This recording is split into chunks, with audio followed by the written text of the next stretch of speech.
Richmond.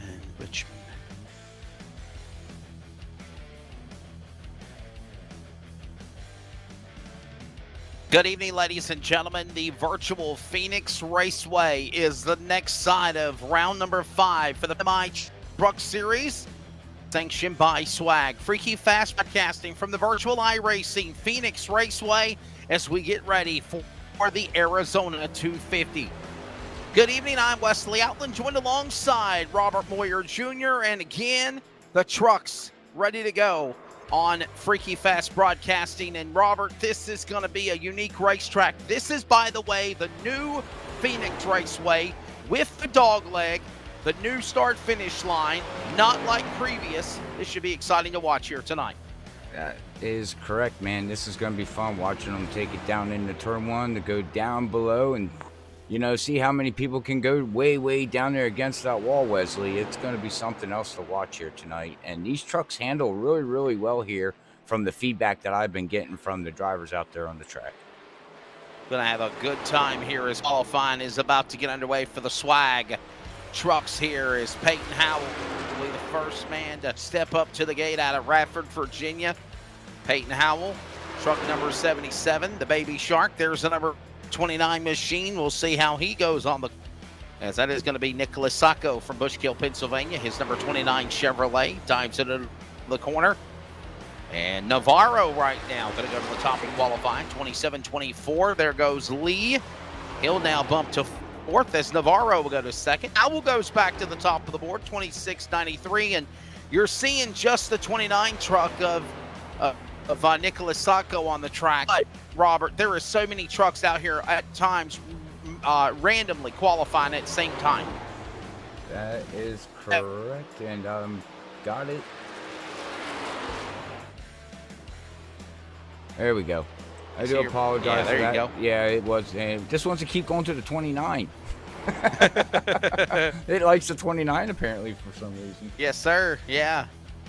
And there goes our next entry, one off the racetrack, the number 14 machine of Weeks finishing up with his qualifying lap. Here comes the Publix number 82 on the racetrack to qualify. That's going to be Nick Navarro. We've got Andrew Navarro. We got Nicholas Navarro out there now to qualify as they come across the line. Right now, Howell, 26.93 and 26.95 for Sock, 27.02 for Andrew Navarro. Derek Fulton's out there, and here comes the man that everybody's got a bullseye on. He's won 3 in a row. He's won on the dirt. Winner last week at Eldora. Garrett Maines from Powelton, Virginia, the Elliott Sadler East number 1 Toyota. That's right. That guy's got a bounty on him. Definitely a talent.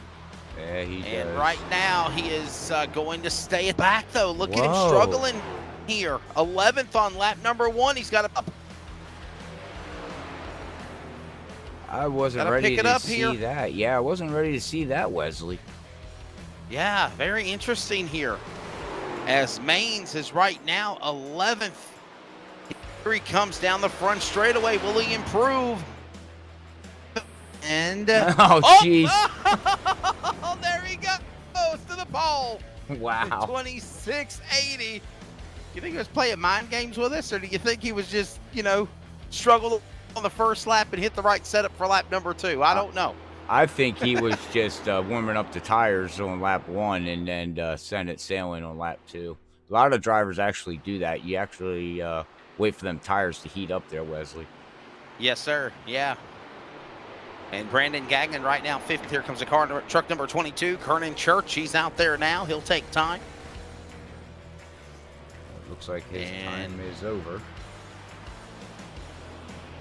Truck qualifying for the Swag PMI Truck Series for the Arizona 250. It will be 250 laps tonight. Oh my goodness, that's going to be a grueling one if you don't mind me saying so, Robert.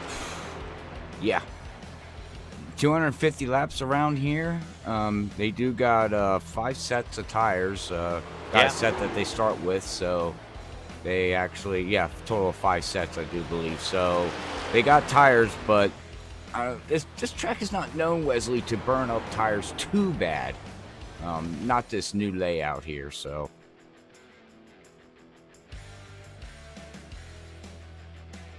again, we are wrapping up qualifying as those drivers have 17 strong finished up. Garrett Maines is going to be your quick qualifier, 26.80 seconds, 26.80, and he is the man that is on the pole for tonight's race at the Phoenix Raceway for number 5 of the Swag PMI Truck Series.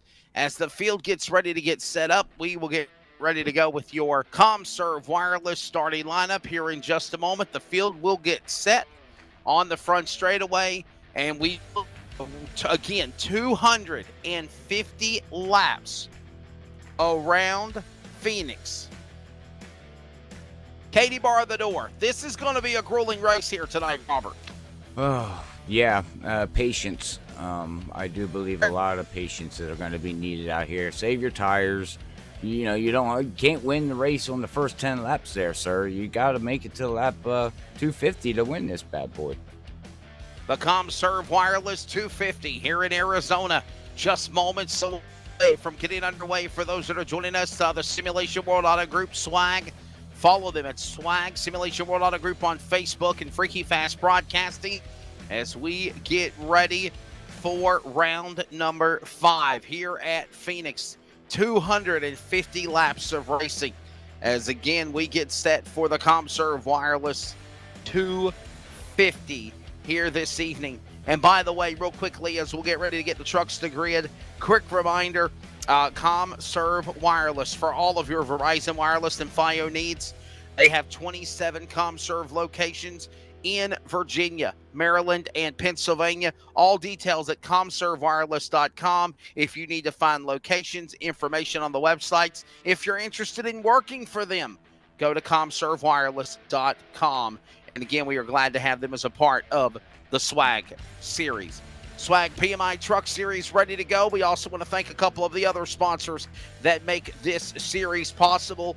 Couldn't do it without them as well, including Studio Displays, Harris Reinnovation Services, CMG Motorsports, Rock Batteries, Body Balance by Rhonda, and ButtKicker. So thanks again for those sponsors, as well as Freaky Fast. So looks like we're waiting for the trucks to grid, Robert, and we'll be ready to go here very shortly. Yes, sir. I do believe they got, a 10-minute qualifying, I do believe. Yeah, I would say their qualifying should be over by now. I don't know what the holdup is here. I would think they'd be ready to grid. I don't see any warm-up or anything going on. So no, there might be some rain in turn. Rain finally in the desert. Yes. Maybe it's raining in turn 3 and we just can't see it. We'll get the field set and rolled and ready to go. I'll tell you what we'll do. We'll step away. I think we have a ButtKicker commercial, so let's play a ButtKicker commercial. We're glad to have them as a part of our series on Swag as well. We are going to step away, and when we return, we will hopefully have the trucks on the grid ready to go here for the ComServe Wireless Arizona 250 live on Freaky Fast Broadcasting and audiocast on CRN Sports at wearecrn.com.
Back here at Phoenix Raceway, the field is now gridding, and we are set for the starting lineup here tonight for the ComServe Wireless Arizona 250 here at Phoenix. Let's give you your starting lineup on the pole. Garrett Maines, quick qualifier, 26.80. It's on the pole. Jared Torres will be on the outside in the 07. Row number 2 will find Peyton Howell in the number 11 machine out of Radford, Virginia. To his inside, Nicholas Sacco from Bushkill, Pennsylvania. Row number 3, Andrew Navarro in 42. Derek Fulton from Center, Ontario, Canada in the number 7. Row number 4, Curtis Critchley in the 54. To his outside, Ryan Kendall in the number 68. Row number 5 will find Jared Mogard from the 00 starting 9th. And Matt Lee from Clinton, Maine in the 04, your top 10. Powelton, Virginia, Jason Maines, father to Garrett Maines, will start 11th in the 2. And Nicholas Navarro in the 82 will start 12th. Row number 7 will find Jake Franklin in the 31, followed by Brandon Gagnon in the number 83. Row number 8 will find Billy Weeks in the 14 and Kernan Church in the number 22. And finally, your final starter will be Jim Grady Jr. in truck number 74. So that is the lineup for the ComServe Wireless Grid. The ComServe Wireless Arizona 250 is about to get underway here in just a couple of moments. As again, we are still waiting for the trucks to grid. And we will be ready to go racing here very shortly. Thanks, everybody, for watching Freaky Fast Broadcasting. There you see them beginning to pop up there on the virtual iRacing simulator. We're ready to go. And this should be a grueling 250 laps here, Robert. 250 laps is more than what the real NASCAR Truck Series run at Phoenix. That is correct there, Wesley. Man, awesome. Sorry, I was muted there, ladies and gentlemen. I do apologize for that. I was waiting for these trucks to literally just show up. I didn't know where they were. Yes, sir.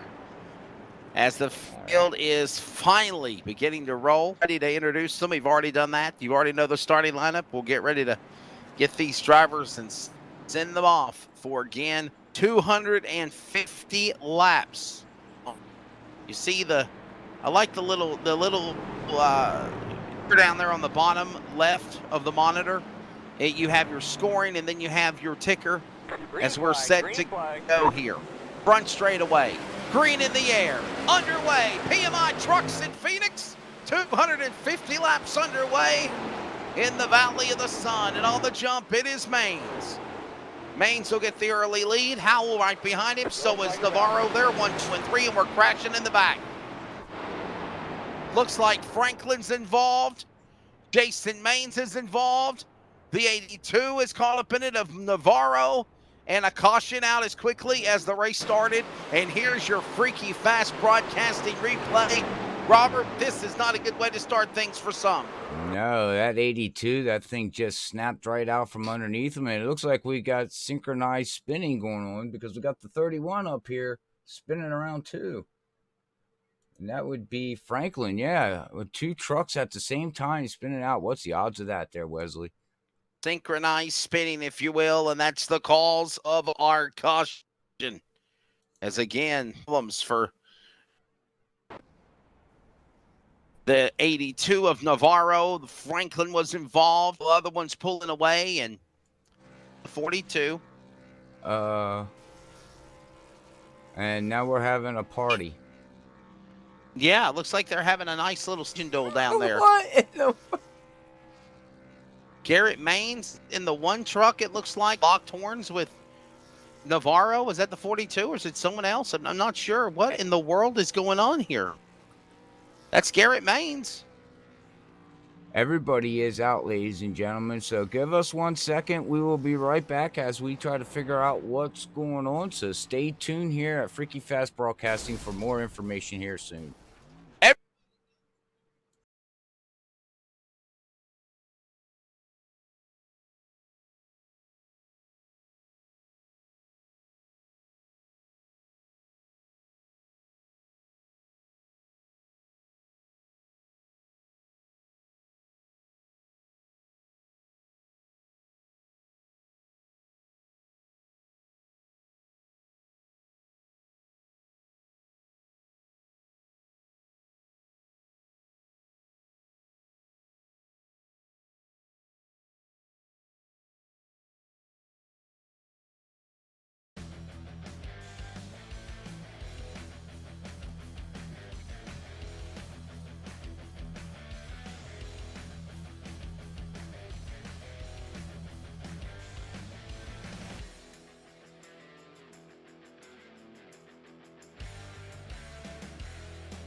Welcome back to the Phoenix Raceway. We have had some type of a server issue on the iRacing simulator, and for that reason, we are having to reset and going to a different server. It's kind of like a red flag or a rain delay, if you will.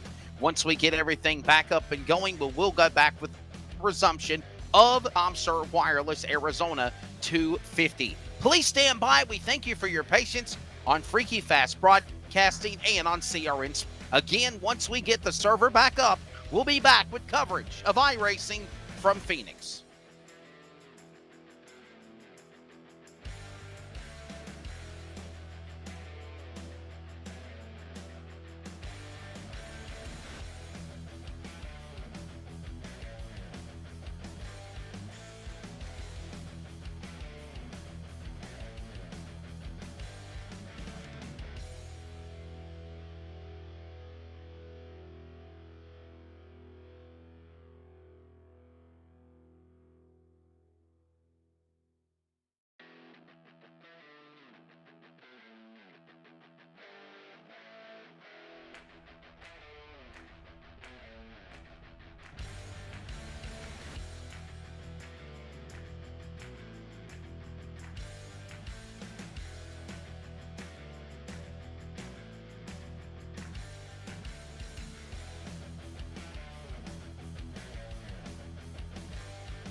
iRacing stuff.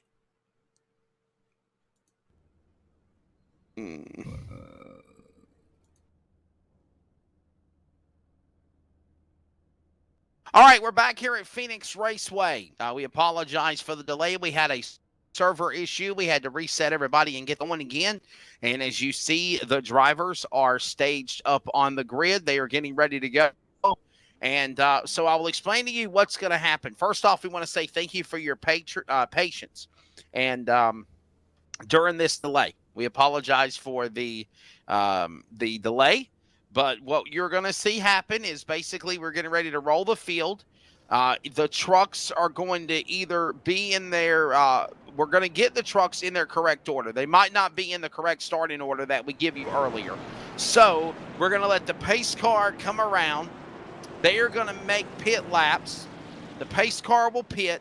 When the pace car comes to the pit lane, everybody else will then break into their starting order. And when we get them in their starting order, Robert, we will then get ready to go. Garrett Maines, Jared Torres, Jared Mogard, Matthew Lee, and more on the front row for the ComServe Wireless Arizona 250 here tonight on Freaky Fast Broadcasting and CRN Sports. You see the pace car dropping onto the pit lane, and now everybody will stay under caution. They'll stay under the yellow flag as the green flag does wave to officially get the race underway. But, Robert, they will stay under caution as everybody will now get in the correct starting order. That is correct. So we'll wait for these guys to get in line, get where they need to be, and then we'll get ready to rock and roll. So we'll get everybody into their place. Go ahead, Robert. Oh, I was just saying I'm waiting for my timing and scoring to update right now. So. Oh yes, it'll get there. Well, I might have to restart my software because it's confused now.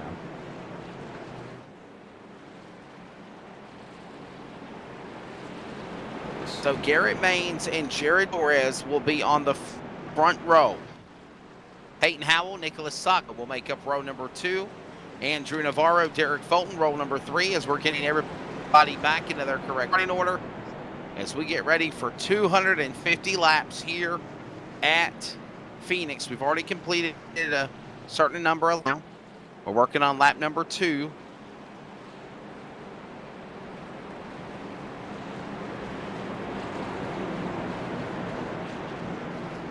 Yeah, I'm not seeing timing and scoring either.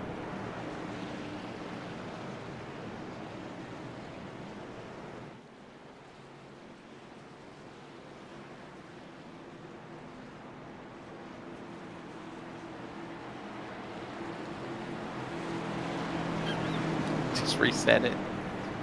We're going to try this now, ladies and gentlemen. Here they come out of turn number 4. The field is set. We're ready. 250 laps of the ComServe Wireless Arizona 250. Ready for them to come to the start. It's Maines and Torres on the front row. Green in the air. Virtual race underway for the PMI Truck Series. And they roar into turn number 1. We're underway with Garrett Maines getting the jump on the early lead. Here comes Torres up on the outside lane. He'll open the door to Matt Lee, as well as Nick Sacco. They're all in this mix as they work their way into the corner out of turn number 4. Coming off the turn down to the straightaway. We're underway here, and quickly Garrett Maines to the lead, opening lap at Phoenix.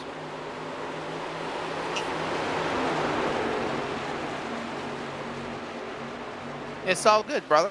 Garrett Maines right now leading the early going. Torres in that number 2 position, trying to battle for a second, trying to get around Matt Lee for that position as they work way around the racetrack as we're underway here for the trucks at Phoenix. And again, Garrett Maines.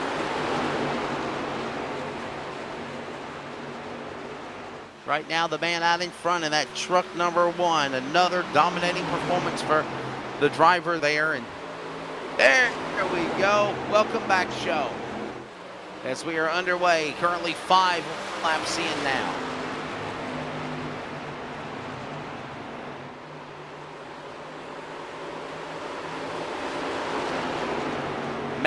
Howell, Torres, Navarro, Sock, all those drivers on in front, they work their way. As again, Howell puts that truck number 77 to the number 2 position, so fall back to third. Navarro, Sacco, Bogard, Fulton, Critchley, Kendall, and Lee.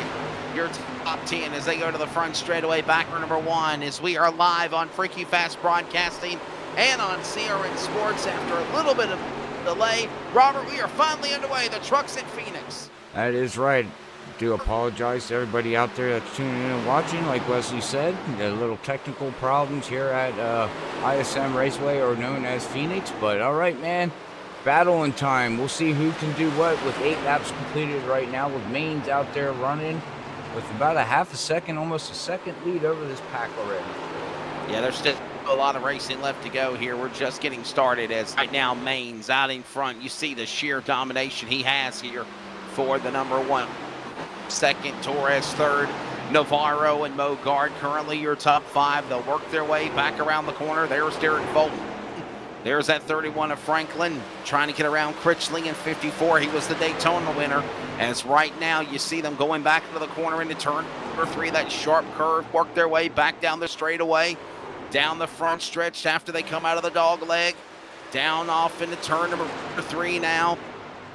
As again, right now it is all Garrett Maines leading the way here in the early going at Phoenix.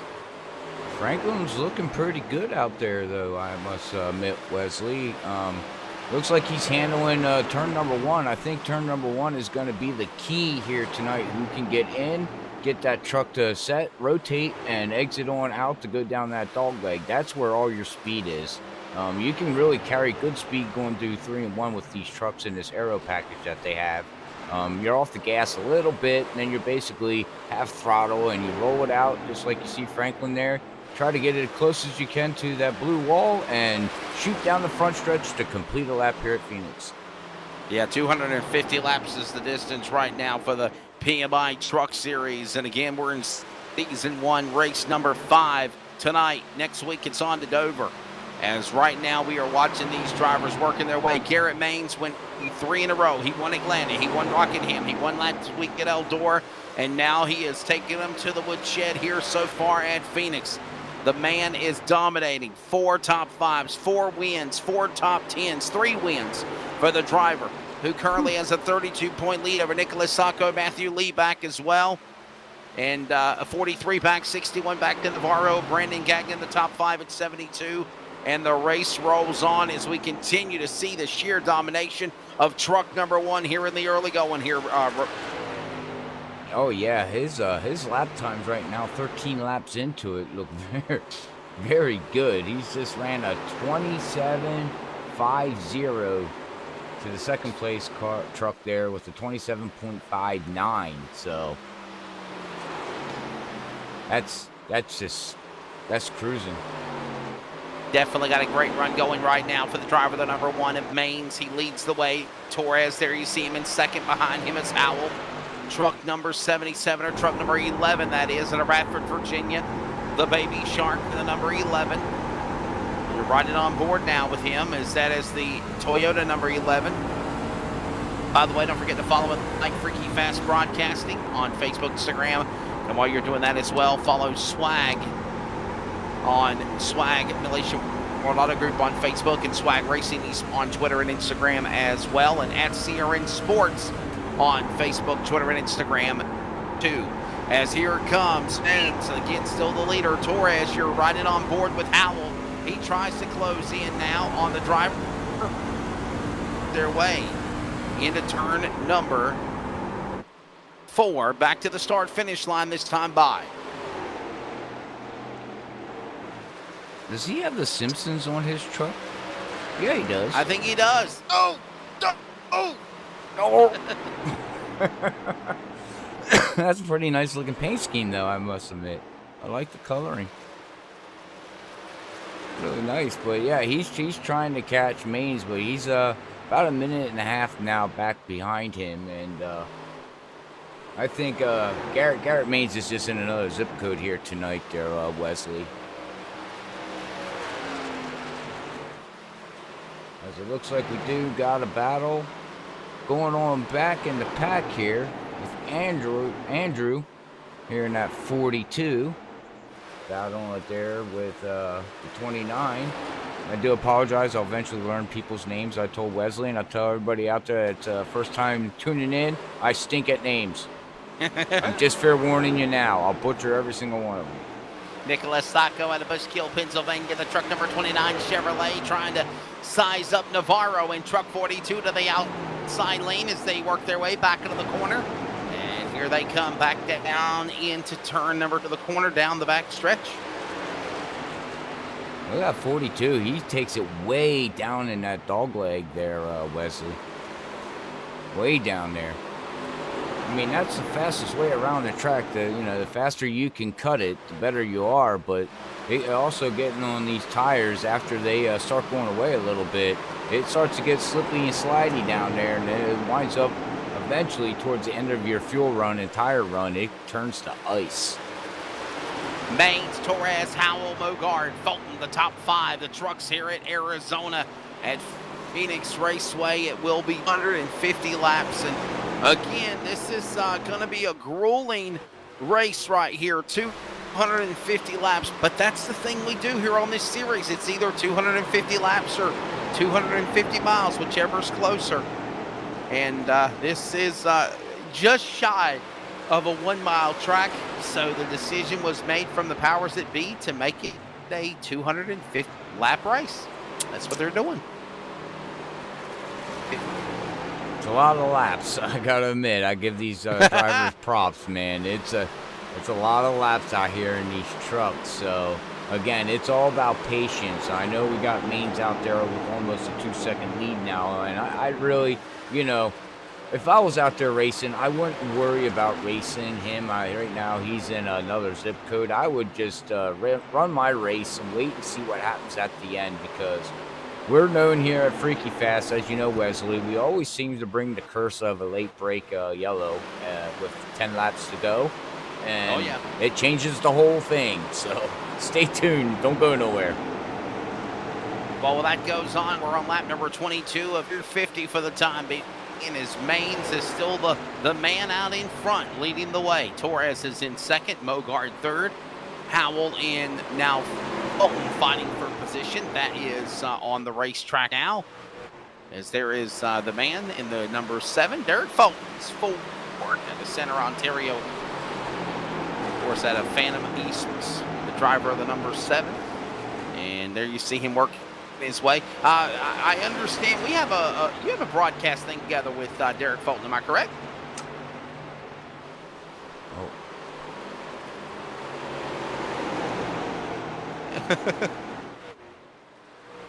Yes.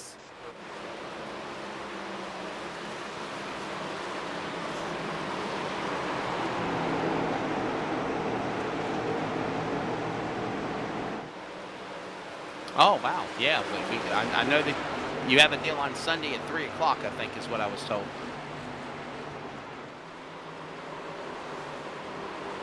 Oh.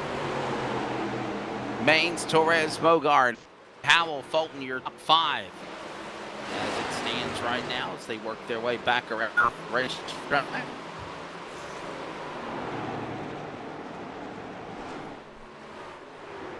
This field got spread out, ladies and gentlemen. Really not much action going on right now. Now, fuel-wise, do they run 100% fuel there, Wesley? Do you know offhand? I think right now it is, I think it was 50% fuel. Well, okay. Actually, if it's a 250 lap race, they're probably percent, honestly. So. And we should see pit stops soon coming up here. Right around lap 30, 40, somewhere around there if they're running 50% fuel. Yeah, it'll be something close to it like that for sure as we work our way in there. Yeah. Well, how's everybody's evening going? Everybody enjoying tonight's stream? Did you have a great week? Ryan Kendall. Yeah, yes, sir. Ready for Friday. Ready for Friday? That's coming up very shortly there, sir, as tomorrow. Tomorrow I'm going out to dinner. I'll take some pictures and send it to you, Wesley, because I know you do that on Facebook all the time. And it's like, yep, I'm here at Atlanta. You're all over the country, sir. I was in Alabama and went to Florida. That got rained out. So instead, I came here and I'm in Georgia and decided to have lunch at the Varsity in downtown Atlanta, Georgia today. And after meetings and back here now in good old Livonia. And then I'll be in Charlotte on Monday and full of MAV TV voiceovers I have to do. But just living the dream, brother. Nothing wrong with that, sir. You got a good dream. You're gonna, since you're in Atlanta there, you gonna go see the Masters? No, that is on the other side of the state, actually. I think the Masters is in Augusta, Georgia, and I am in, like, northern Georgia, per se. So, no, I'm not going to be able to make it. Oh, well, that stinks.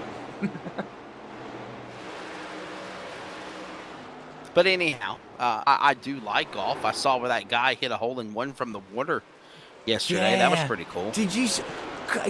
I'm sorry, man. I don't know if that's luck or just I don't know what that is. Who in their right mind skips it across the water 2 times and then puts a hole in one? Really? Yeah. Really? I'm sorry, but there's something going on there. I call bluffs on that. Yeah, it's pretty cool. Video editing. Call bluff on it. He did it. They edited the video to make it look like that. No, this is live on television. Yeah, I know. One. I would love to hear the announcer's commentary, but I don't think that it was actually during practice rounds. Is what somebody was saying. So it wasn't live on television, but somebody was just recording it on camera. Yeah. And I mean, if that guy made that during practice, wow, man, that guy's going to be a terror when it comes to the start of the Masters, which I think it started today. Actually, the Masters did. And they got beautiful weather here in Georgia. It was under a rain delay this morning, so. But I do know they got it in, but they had to, wait for a little bit.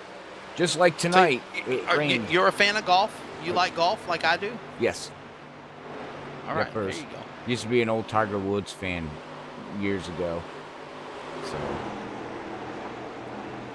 Well, bottom line here, we're about to be 33, 34 laps into this deal. The Swag My Truck Series. Round number 5 from Phoenix for the ComServe Wireless Arizona 250. Robert Moyer Jr., Wesley Outland, and this is coverage on Freaky Fast Broadcasting and on CRN Sports. As right now, Garrett Maines is the man that's on the clinic, leading the way in the number 1. Jared Torres is second in the 07. Jared Mogard is third in the number 3. Derek Fulton fourth in the 7. Nicholas Sacco right now your top 5 in 29. And again, the man out of Bushkill, Pennsylvania. We're watching these drivers working their way around the racetrack. And some people in the chat box are talking to their man. 250 laps is too much here, but it is what it is. That's the setup. That was the plan, and that's why we're running it 250 laps here tonight at Phoenix. That is correct. That's what they set it for. So that's what we're gonna do. Some people are saying maybe make it 150 laps. That's Phoenix. That's more normal. Yeah, but I said it's more like. I mean, I don't mean to say this in a bad way, but even the real NASCAR Gander Outdoor Truck Series does not run 250 miles or 250 laps at Phoenix. Normally, it's like 200 miles, 200 laps, if that. So. Yeah. But anyhow, we continue rocking and rolling with Maines in front. Here they come out of the corner. There is Matthew Lee from Clinton, Maine. His number 04 Toyota crossing the stripe. He is currently all the way back in 15th. Very abnormal for Matt Lee to be in such a bad predicament right now on the early going here, Robert. Yeah, he's actually way back. You can actually see you down there on the left-hand side. You see the track map there, and you can see the number 1 blue is just now entering turn 1, and he is just now exiting, going down the front stretch. So okay, he's got a half a length there straight away on Garrett Maine right now. So he's about ready to go a lap down here, as he's 23 seconds behind right now. So hopefully, maybe he can see a yellow It does got a nice looking paint scheme. I was just checking that out there, Wesley. It's pretty nice. But we'll see what happens here. There's not much action going on anywhere on the track right now. We're all single file. 16 trucks have entered the field here tonight. Come back here to Billy Weeks in that 14. Back here running in 14th position, trying to work his way up through the field. Maines, Torres, Mogard, Sacco, and Fulton right now your top 5 as it stands. As the laps continue to tick away here. Closing in on 40. Complete. There goes the Rock Batteries, entry number 14, Billy Week. Coming across the line. He is currently right now in the 14th position. And that's the Garrett Maines still the man out in front. Go ahead.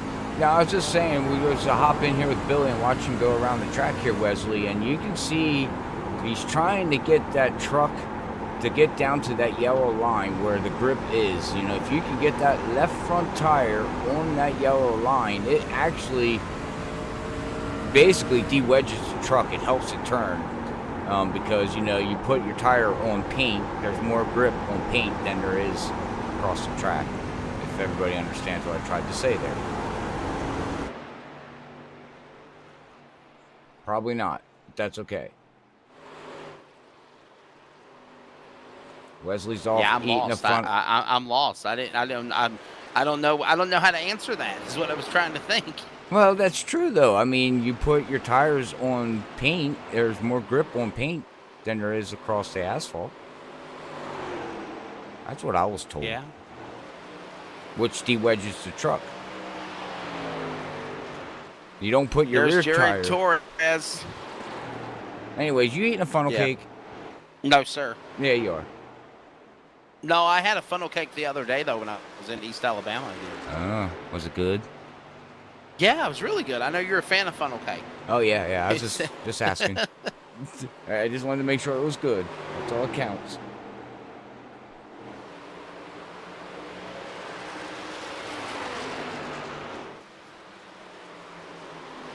Well, again, we have seen a sheer domination by Garrett Maines again and again and again. He is going for 4 wins. Maines, Torres, Mogard, Sacco, and Fulton currently in the 5. Yeah, he has checked out in another zip code. He's heading off to Area 51 somewhere. Aliens are going to get him. I don't know. He's gone. He's got like a 4-second lead, Wesley. A 4-second lead over the field. At a mile track at Phoenix.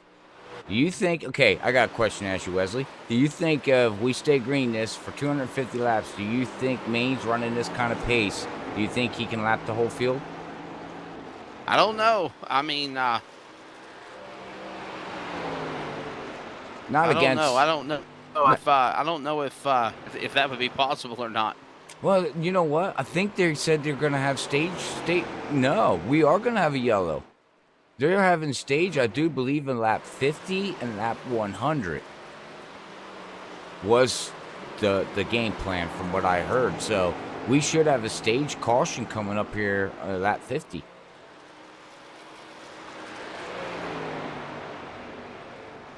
So this lead ain't gonna matter anyways. He's gonna get the stage win, but maybe somebody could figure something out, what he's doing, how he's so fast out there, because he's just smooth on a rail right now. He has not missed his braking points, his throttle points, his turning points. He is just wow.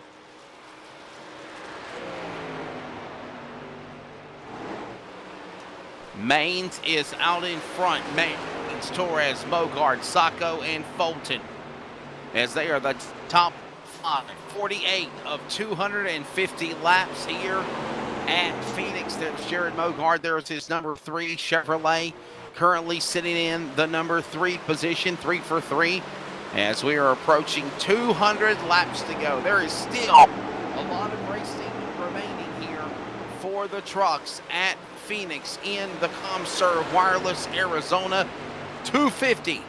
Maines, Torres, Mogard, Sacco, Critchley, your top 5, as again, Garrett Maines, another night of sheer domination for this team. I'm telling you, man, can anybody stop this guy? We head to Dover next week, like you said, and that's a concrete track, so Yep. that's totally different than running asphalt. So we'll have to see how, if he wins tonight, he's definitely, I say to the league drivers, let's just start him in the back. Just penalize him at the start of the race. Let him work the field. Sorry, Garrett. Joking around, man.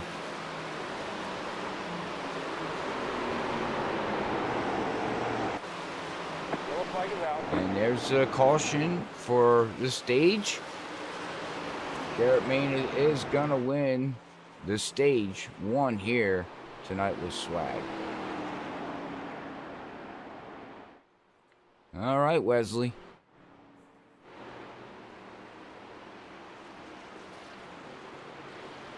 All right. As we wait for everybody to go down pit road, get reset, re-racked, and get ready to take off here again for another 50 laps or 48 laps until the next stage, which will be a lap 100. But stay tuned, and we will be right back as they get ready to enter pit road.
right, we are back live as we're 2x2 here, Wesley, and we're going to get ready to see if anybody has anything there for Garrett Maines or if he's going to take off again. As look at the jump he gets. Woo, hang on.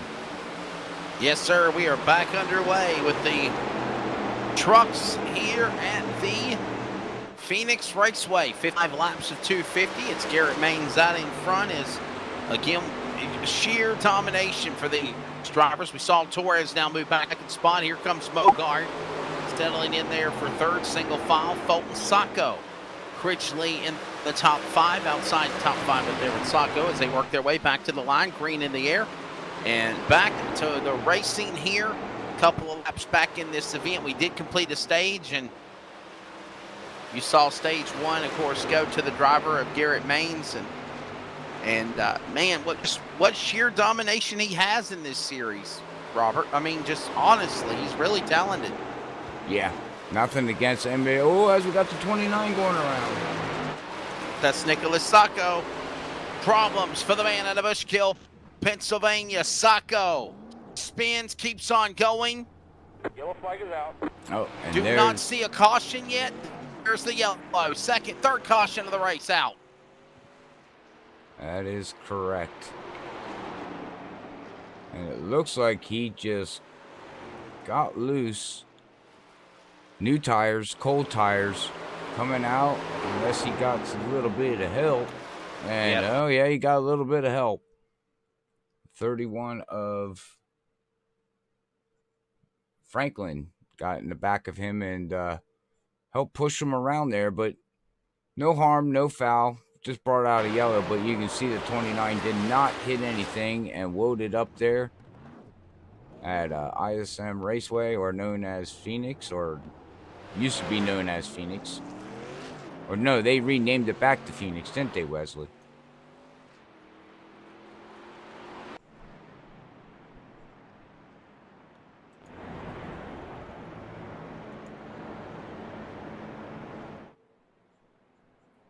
All right, well, we are under caution. All right. Yeah, we're under the yellow flag, and this is... Oh, man, what a tough pick there for a driver, honestly, you know, Robert, that would be really talented, you know, Kyle Sacco or Nicholas Sacco. He's still got plenty of time. I mean, the race is not far from over. There's still a lot of race left. And so, yeah. The race rolls on. We'll reset them, re-rack them, restack, try to get back going again here. But Maines and Torres, Fulton, all these drivers gotta wonder to make pit stops. I don't think they do. They pitted on lap 52. They're about 8 laps on their tires right now, Wesley. So that's right. Yeah, and you got to remember too, they've got 5 sets of tires. So right, I mean, which they already they've used a set. So they're down to 4 now. Definitely take care of their stuff for sure. So yeah, I don't see anybody coming down. If I would come down, if I was in the back, maybe I'd come down and just top off on fuel. You know, maybe that could help you out there to maybe get ahead of Garrett Maines. Because right now he is the class of the field here tonight. So I would be doing something. I would, if I was in the back, I'd be pitting every time I can and fill it up with fuel. Might be able to go a little farther on, you know, on your laps than he would have to. And hopefully everything would fall in place and maybe catch him a lap down. You know, if the yellow would come out at the right time and catch him a lap down, that changes the whole strategy then. I mean, that's what I would do. And Maines has really been the strongest man so far, for sure. Definitely. What a performance. Is he pitting? No, he's just driving below the apron there. Okay. They can do that at Phoenix. Yeah, I thought he was heading for pit road. I was like, wow, okay, he's got a strategy. I am completely way out of whack then. Fire me. I don't know what I'm talking about. But, hey, Brandon, one of the other good old colleagues that joined us up here at Freaky Fast, is out there on Facebook there, Wesley. How you doing, sir? Thank you for tuning in.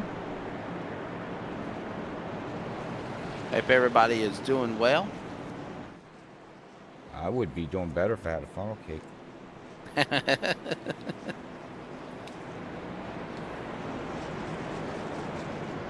Anybody out there in chat want to go get me a funnel cake, please?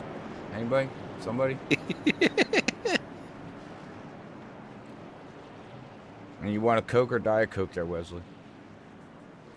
I drink regular, and I have mine right here. I'm ready to go. Okay. Well, we can go get you another one. No problem there, sir. All right. Well, here we go. Going to go back green here again as Garrett Maines is going to lead this field to green flag on lap 62 of 250. I said 250. That's right, I did. Yes, sir. Back underway with Maines, Torres, Bogart, Fulton, and Franklin to the top 5. Here comes Fulton down to the inside, trying to make a run there on Bogard. Move him up to 3rd spot now. Fulton down to the inside of the racetrack as he'll work their way off the corner. There is Maines in the truck number 1. The Toyota, the man out in front. You're riding on board with the front of Torres's truck. He's got all that leader in front of him. And they're trying to work their way back around in the turn number 2. That sharp dog leg, if you will. Off the corner, back to 3. I'm looking at the back of Garrett Maines there, Wesley, and it looks like he has a little bit of damage on the right side there. It's like somebody got into the back of his truck. So we got Derek now battling up here for 4th position, trying to work it, go down to the dog leg. OutlawMotorsports.com. Make sure you go check them guys out.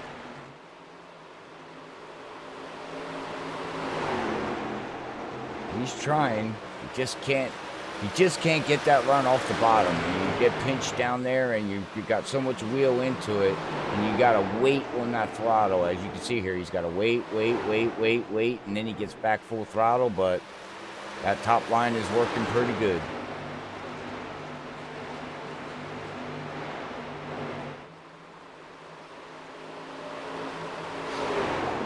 Maines, Torres. There's Bogard, Fulton, Franklin. They're fighting for position. They work their way back across the line. Another lap in.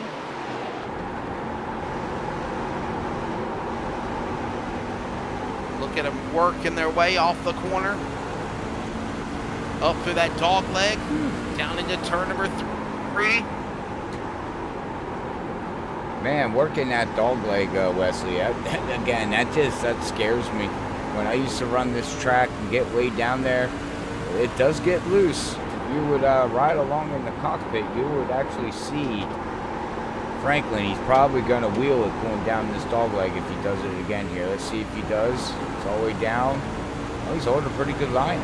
Not bad. Not bad at all.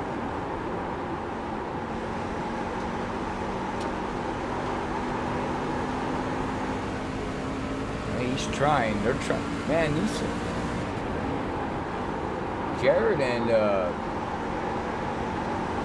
Fulton, man, they've been going at it for about 4 laps now, Wesley, side by side. And now the 0-0 is going to try to duck down and say, I want to try this again. That was fun.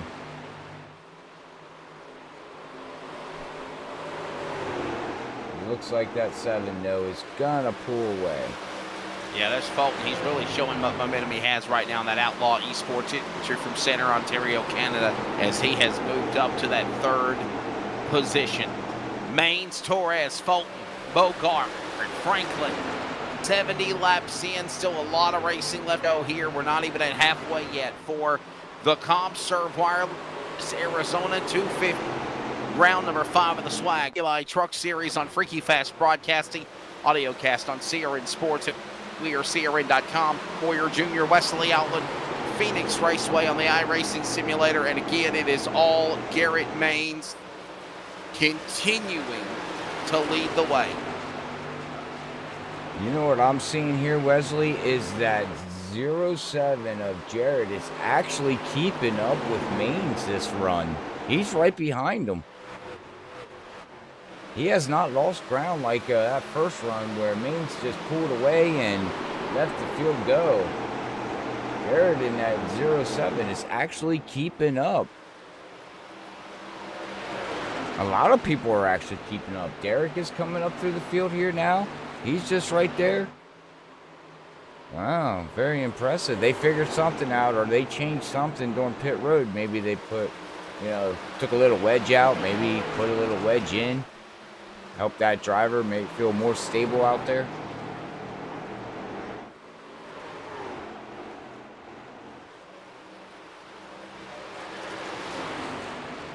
Looks like we are single file.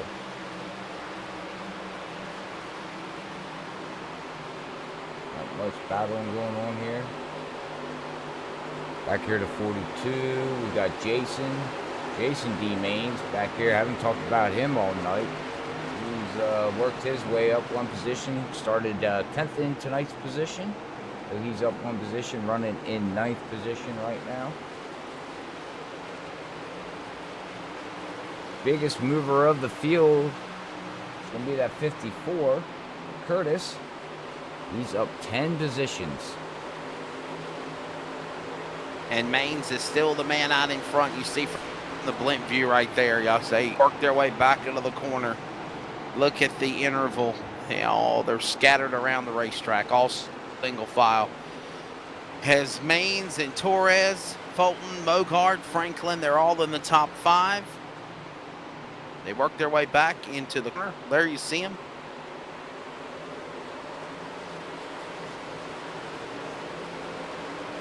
Garrett Maines, what a performance for the driver of that number 1. He continues to show sheer domination on this series as well as just in iRacing in general, picking them up and putting them down.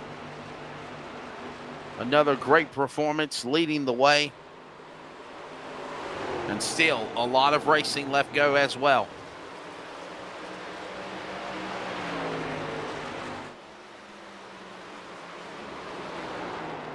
There is Maines. You see him working his way around the corner. Coming off of 2, working through that dog leg. Maines, Torres, and Fulton, 1, 2, and 3. Torres trying to get there, Robert, but just cannot seem to shut the door as he's cut it to almost half a second. Less than a half a second, the interval, as they come back down the straightaway, put lap 77 complete, but still, Maines goes right back to the whip, and nobody can get that.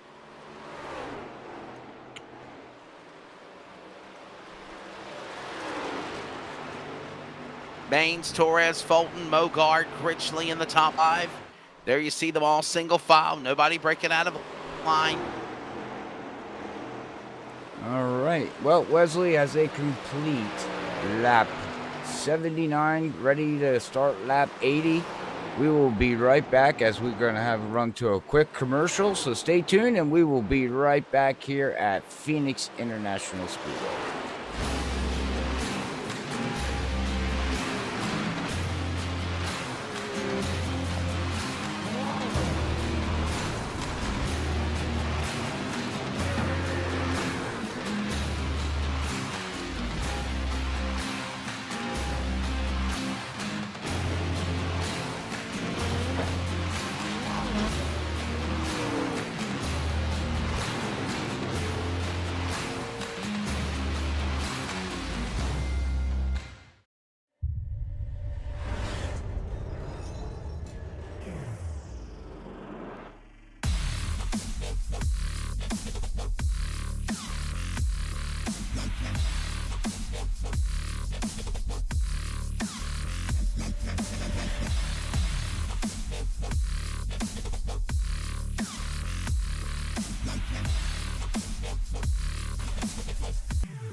And we're back here at Phoenix Raceway. Machine now lap 82 complete.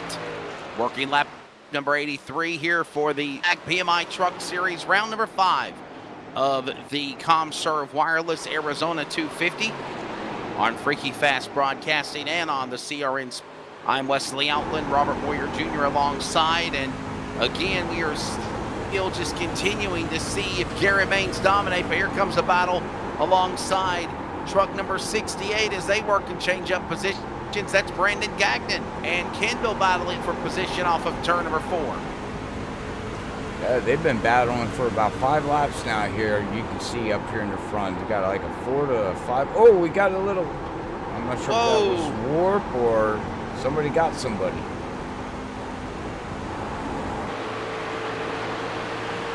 Yeah, that could have been interesting. They held it together though. No problems. Oh, we got about like an 8-car battle, 8-truck battle going on back here right now, Wesley, for 8th, 9th, 10th, 11th, 12th, 13th, 14th, 15th. Yeah, that storm is brewing over there as we watch him, and there goes Matt Lee trying to get around Brandon Gagnon for that. Also trying to make work on Nicholas Sacco.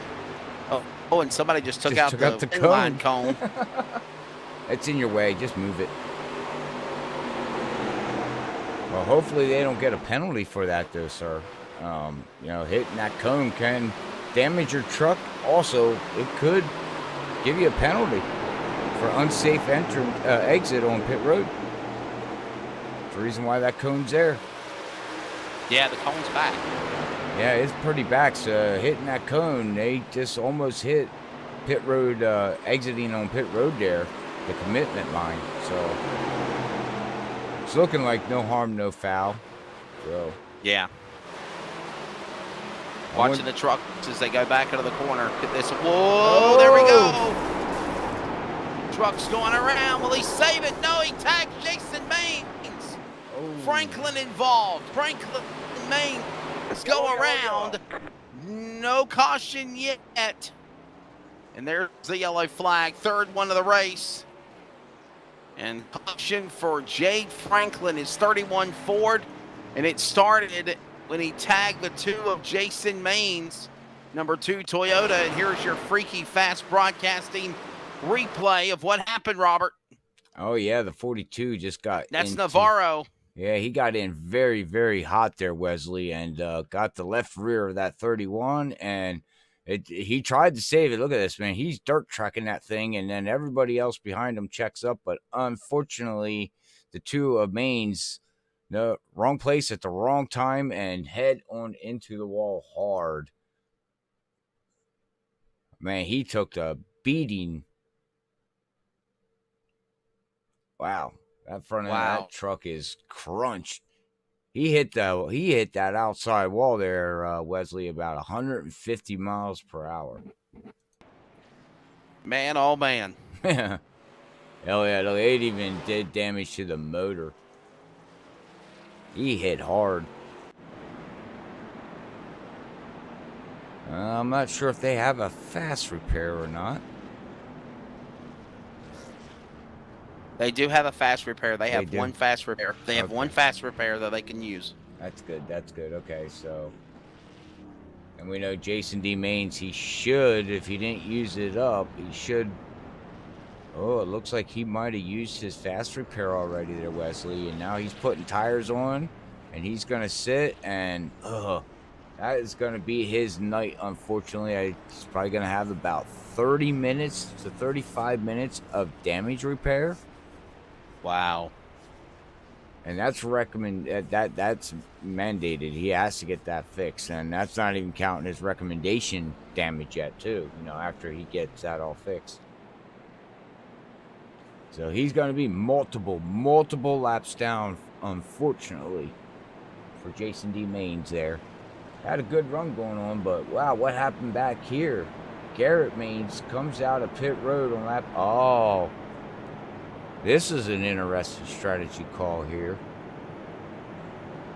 8th on back, Maines, Weeks, Howell, Franklin, Lee.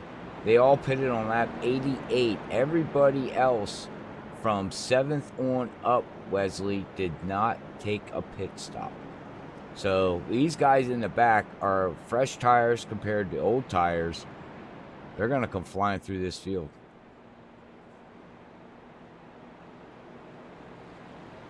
And we haven't even hit halfway yet. This race still continues going. Now Torres is now going to be showed as the leader. Jared Torres, here's a free pass. Wave around. That's Navarro. Put him back on the lead lap. Jason Maines a lap down. Multiple laps down for him because, bottom line, as you said, a lot of damage on that truck or two when he has to stay in the pits. There you see him in the pits until they drop him and let him leave. Yeah, it's going to be about 35 minutes worth of damage, unfortunately for him. I think that's about standard depending on with a blown motor for iRacing service itself.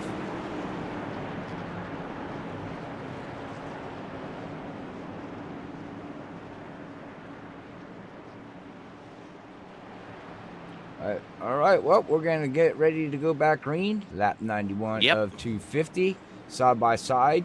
And pay attention to the top 7 as they are on older tires compared to the back of the field on fresher tires that just pitted on lap 88. So these guys got to be very, very careful because these guys up front are on older tires.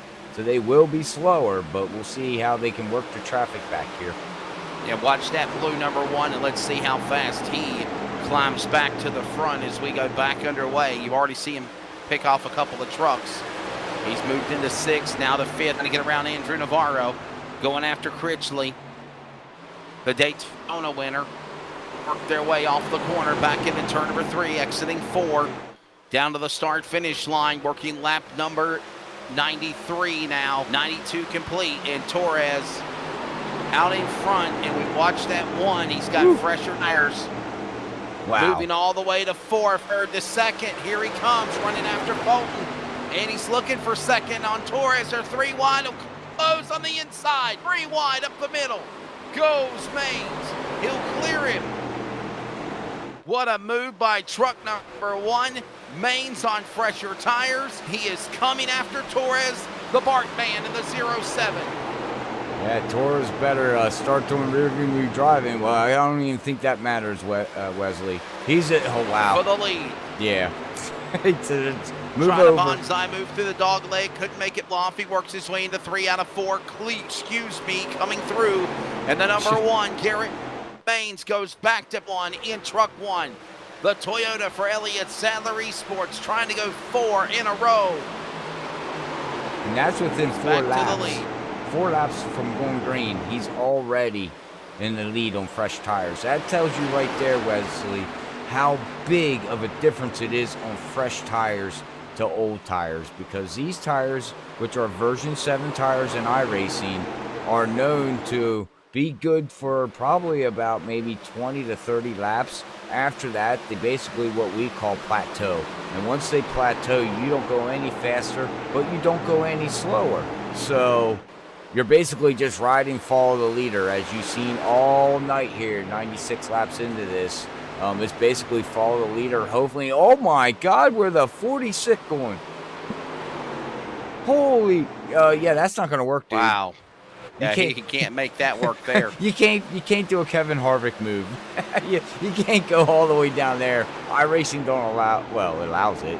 It's just, yeah, look how much ground he has lost. That killed him.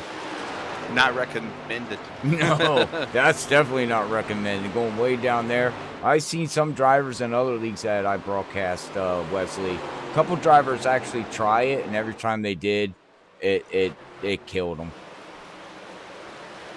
There's just no grip coming off. You can get down into the turn. You can get it into the center of the turn in turn 3 and 4 there, but you can't, you can't get off. There's not enough of grip to get back on the gas soon enough. Working their way back again through turns number 3 and 4. Here he comes down the straightaway, and now Howell is right there on him in truck number 11. That's the 46. Peyton Howell, the baby shark out of Radford, Virginia.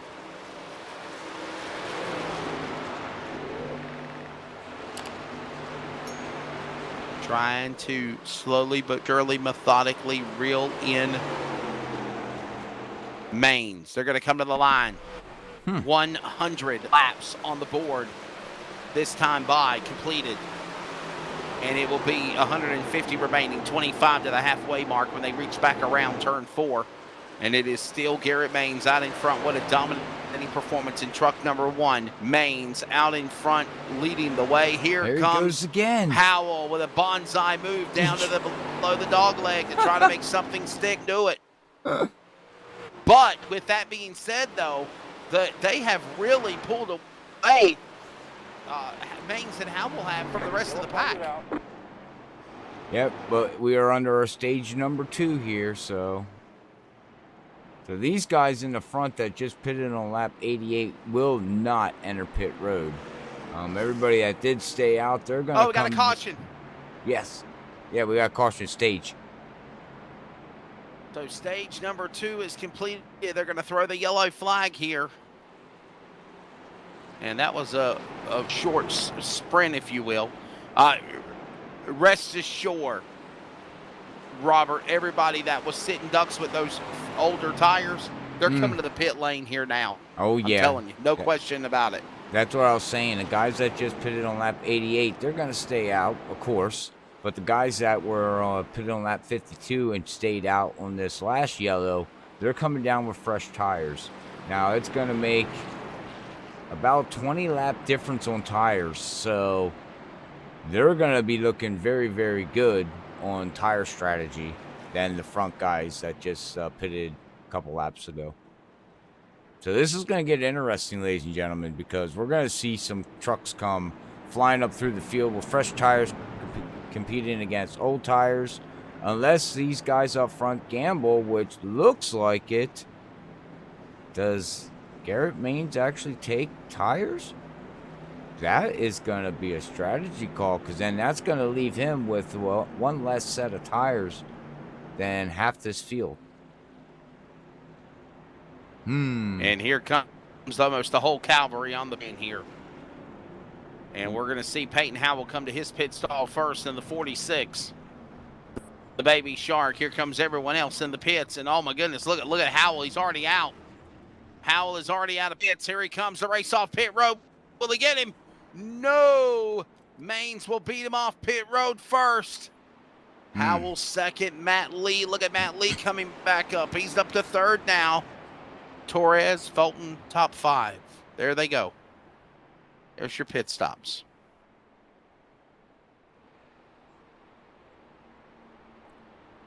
All right. Well, this is interesting because them guys, they pitted and just took fuel, no tires. So they matched fuel with everybody else. So top 3 only took fuel from the looks of it there, Wesley. Everybody else took tires. Interesting. Which means now that since they didn't take a set this time by, now they have an extra set than everybody else has, though. So it kind of doesn't balance, but it balances itself out. So, and with a lot of laps to go yet here, so a lot of things can twist and turn and change here. As we are on a caution for our second stage caution, we should be going back to green. We'll see this time by. If we do not, we are going to quick run to a commercial, but we'll see. I do believe they're going to be getting green, 1 to go.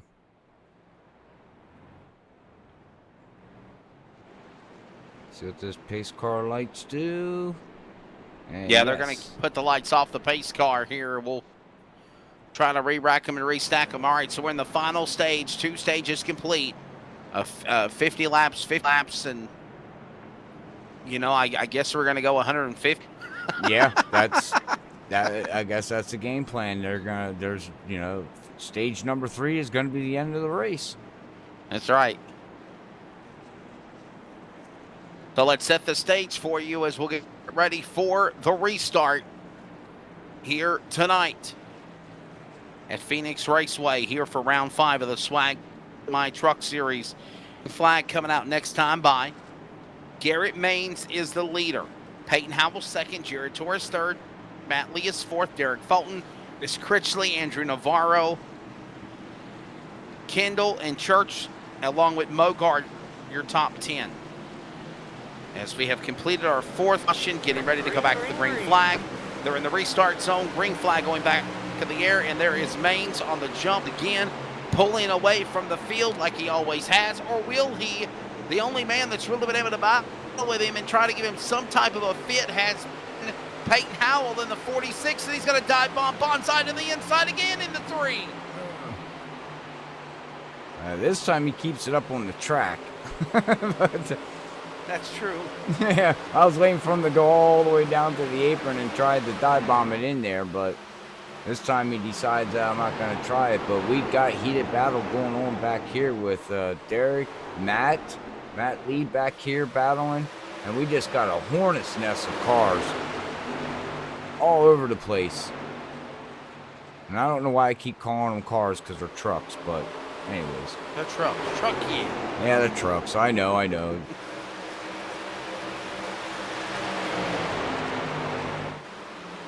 As they work their way back into turn number 1 and 2 again, up to 3.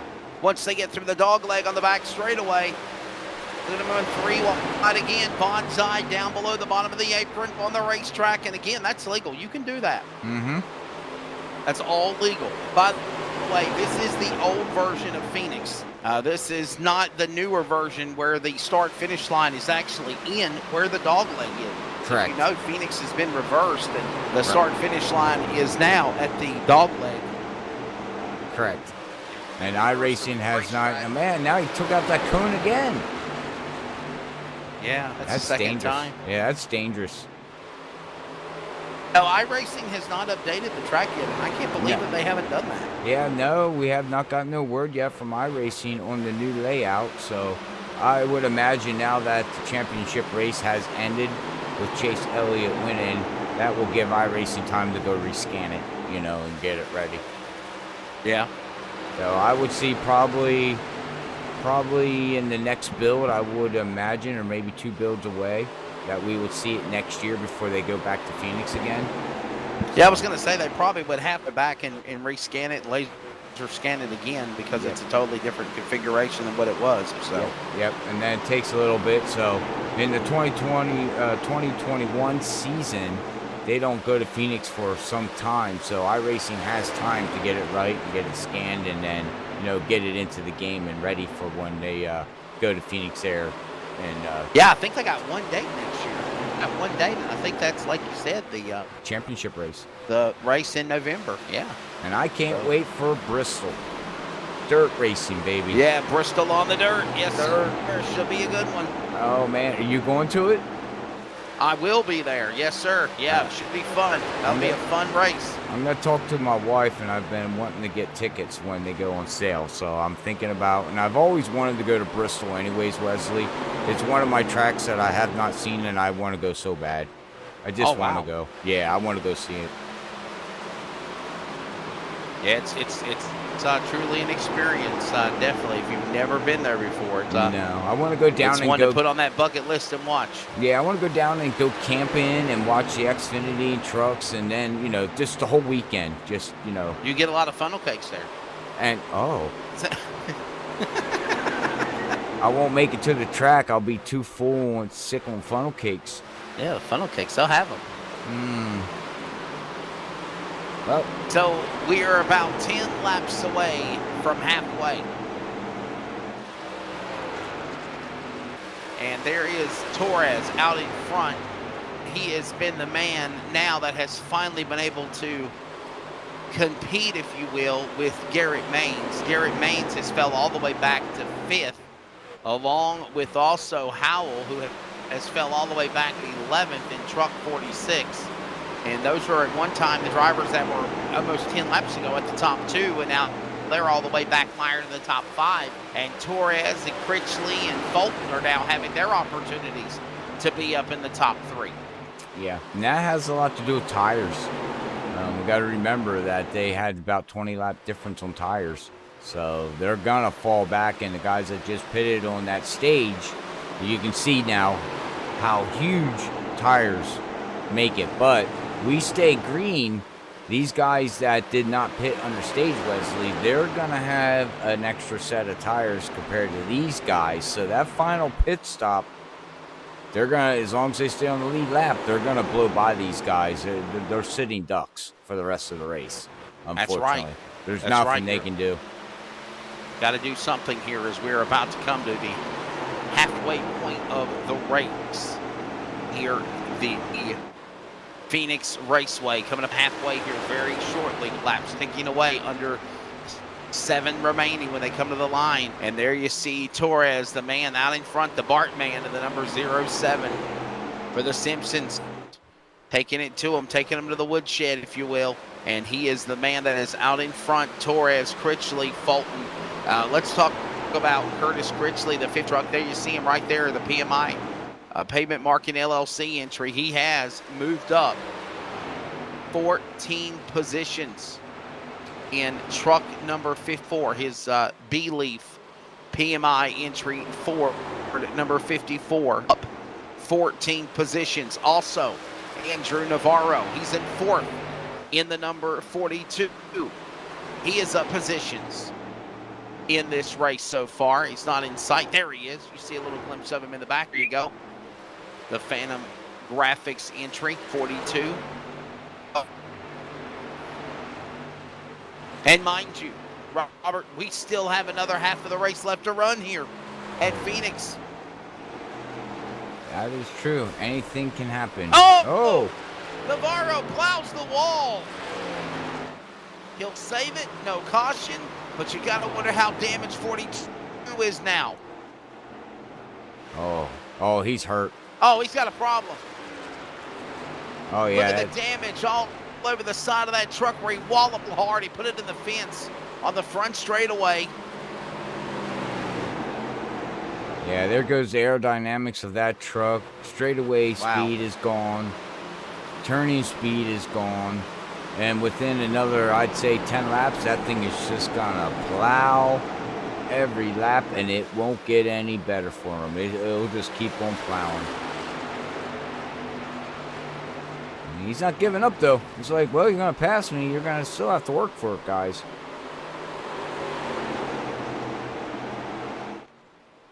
Now, Jason D. Maines, is that Garrett Maines' dad?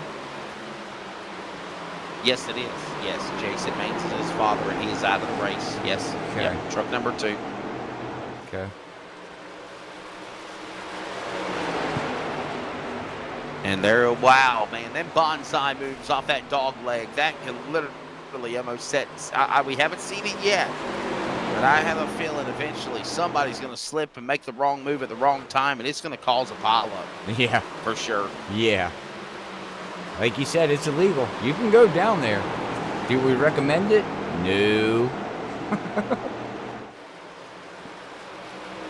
Don't recommend it at all.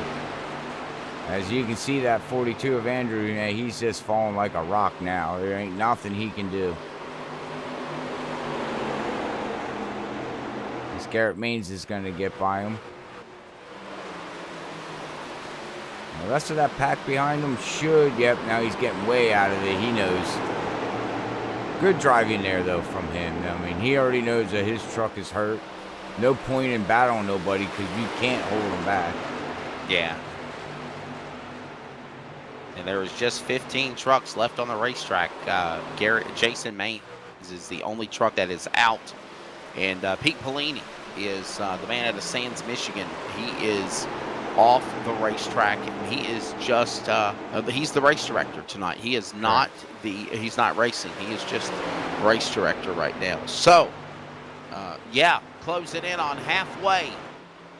This time by, when they go line, we will officially be halfway here in the ComServe Wireless Arizona 50, 125 laps down, 125 laps to go. Torres and Critchley now beginning to battle for the lead as they work out of turn number 2. Yeah, Critchley, he's working it. He's trying to get Jared there in that 07. I mean, he's right on him, but he's just don't got enough of exit speed. He's getting them there on entry, but he's not holding it exiting. He needs that 07-2-0. Inside.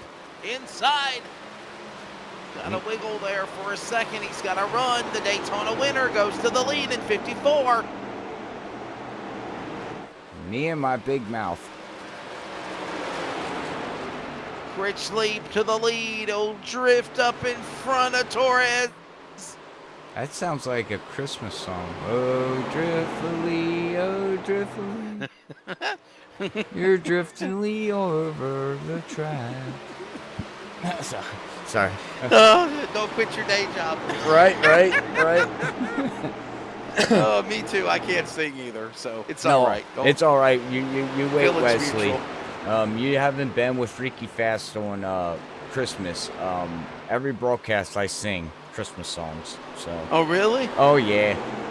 Here in December, Well, I'll be singing. they've already started playing it on the damn radio. Yeah, so, I mean, know, right? You got Christmas. Yeah. I do it in December. I'm literally driving down the road today and coming back from meetings in Atlanta, and all the weather outside is cut the turkey first. It's freaking raining. Like, seriously, cut the turkey first. All right. That's what my wife said. She's like, "My God, you're gonna get past Thanksgiving yet?" Oh man, good old times.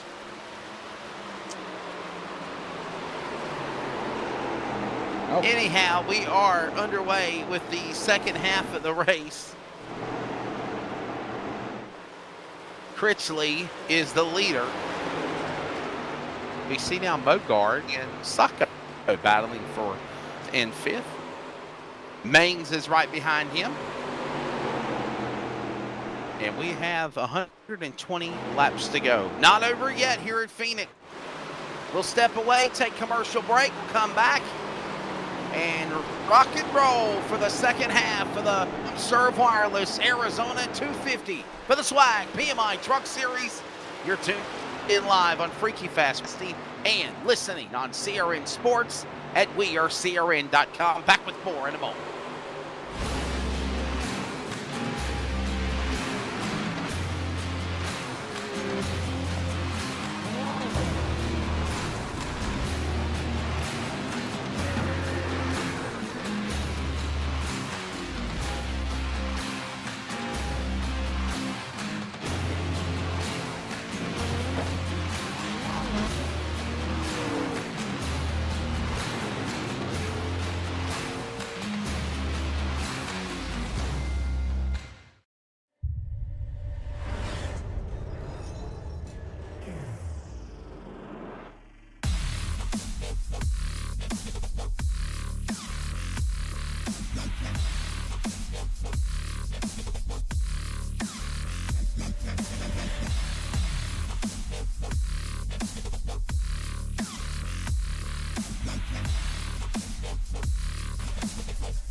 Welcome back to Phoenix. We're ready for the second half again, just after halfway for the Swag PMI Truck Series in the ComServe Wireless Arizona 250 continues to roll around on Freaky Fast Broadcasting.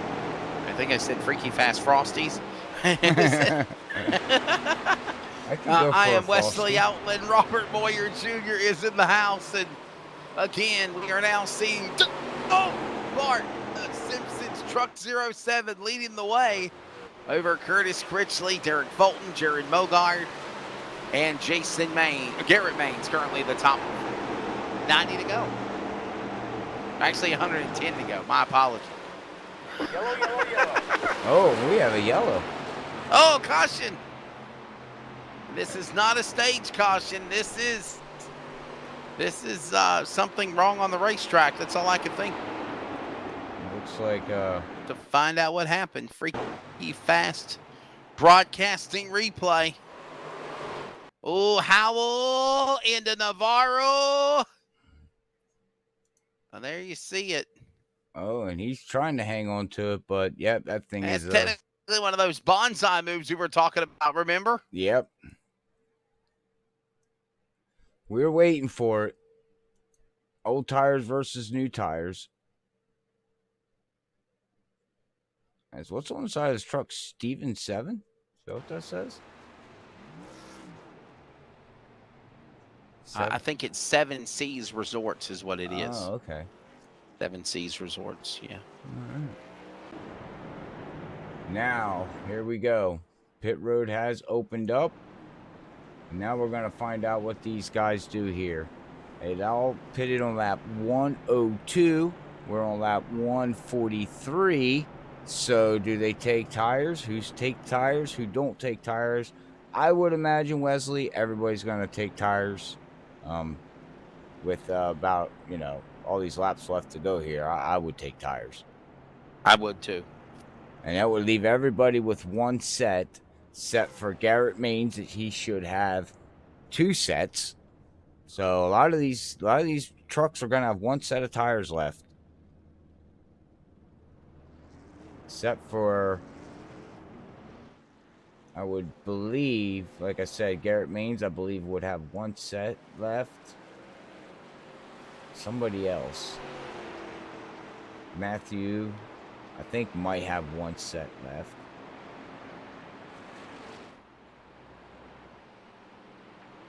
I'm trying to think who else. There's another truck out there that should have 1 set left. There's 3 trucks out there that have one extra set. Yeah, they are allowed 5 sets of tires. That is the set of tires that they started the race with, and 4 sets that are in the pit area. Correct. And you gotta wonder here, you gotta strategize. You gotta not just overuse your tires so much. Like you said, you just don't come down to the pits and change tires every time you get a caution. This is not unlimited sets of tires. Mm-hmm. So you got to strategize. You got to figure out when is the right time to get to the pits, to not come to the pits. Because bottom line, you use up your tires, you lay in your bed, and that's what it is. That's what, Yeah, there's no way around it. You use up all your tires, you used your tires. You're going to have to run out the rest of the race on old tires and hope that they're not that old, which this track don't chew up tires that bad. But the last thing you want to do is get towards the end of the race on an old set of tires, Wesley, and blow out a tire. That's known to happen too in iRacing. You can blow tires out, especially when we go to Dover next week. That is a whole, them tires get eaten up at Dover on that concrete surface.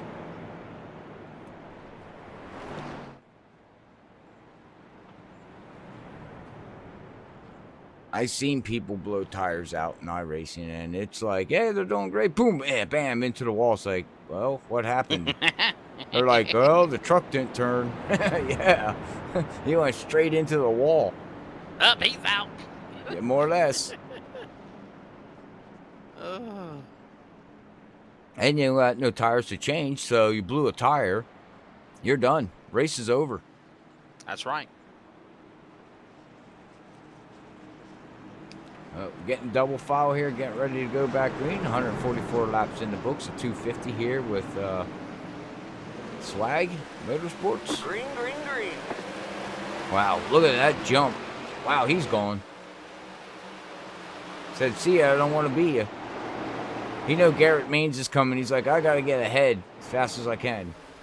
Yes, sir. It's time to go, for sure.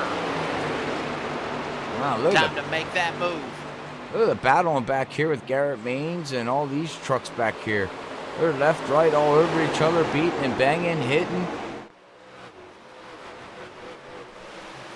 I think Good hard racing amongst everybody for sure. I think they still think we're at Eldora. Oh, and the 29 gets loose. Yeah, you touch that apron. Don't want to do that. And that's what I was talking about earlier in the broadcast. You can get down there, Wesley. You can de-wedge the truck, which will help it turn. And you seen what happened with the 29. He got way down there too far, and he de-wedged it, but it just shot, you know, once he got back into the gas pedal, it just shot that rear end right around as, oh no! Franklin, oh, he's Whoa, hard trouble. Jake Franklin, the man who said that 250 laps was too much, brings out our 6th caution. Truck number Toyota 31. Caution out again. I think he had a little bit of help. He's there. in a Ford. My apologies. In a Ford. Oh, the 21. Oh, Kernan Church. Yeah, this came down and Kernan clipped Church, him. 22. Yeah. Wow, okay. Look out. This is going to hurt. Wheels already locked up into the safer wall barrier. Kaboom. Not yet. Not yet. Oh. Actually, you know what? He did hit the wall. Not hit the wall. No he might way. be okay. Yeah, he kept that thing out of the wall. Interesting. Holy cow. Does he even? He kept it off of the wall. No damage, I don't think. No, he's got a little bit No there. damage. A little bit on the driver's side, If but anything, what, flat spot of the tires? If that? yeah, I mean, wow, good, wow. Good piece of driving there. Yeah, got to give him credit on that one. That's very good driving. Yes, sir, it was. Phantom Esports there. Number 31, Phantom Graphics. One of the big affiliates involved with Derek Fulton's deal. And the 31 will go to the pits. Coming up on 100 laps to go. It's down to the home stretch for the trucks at Phoenix.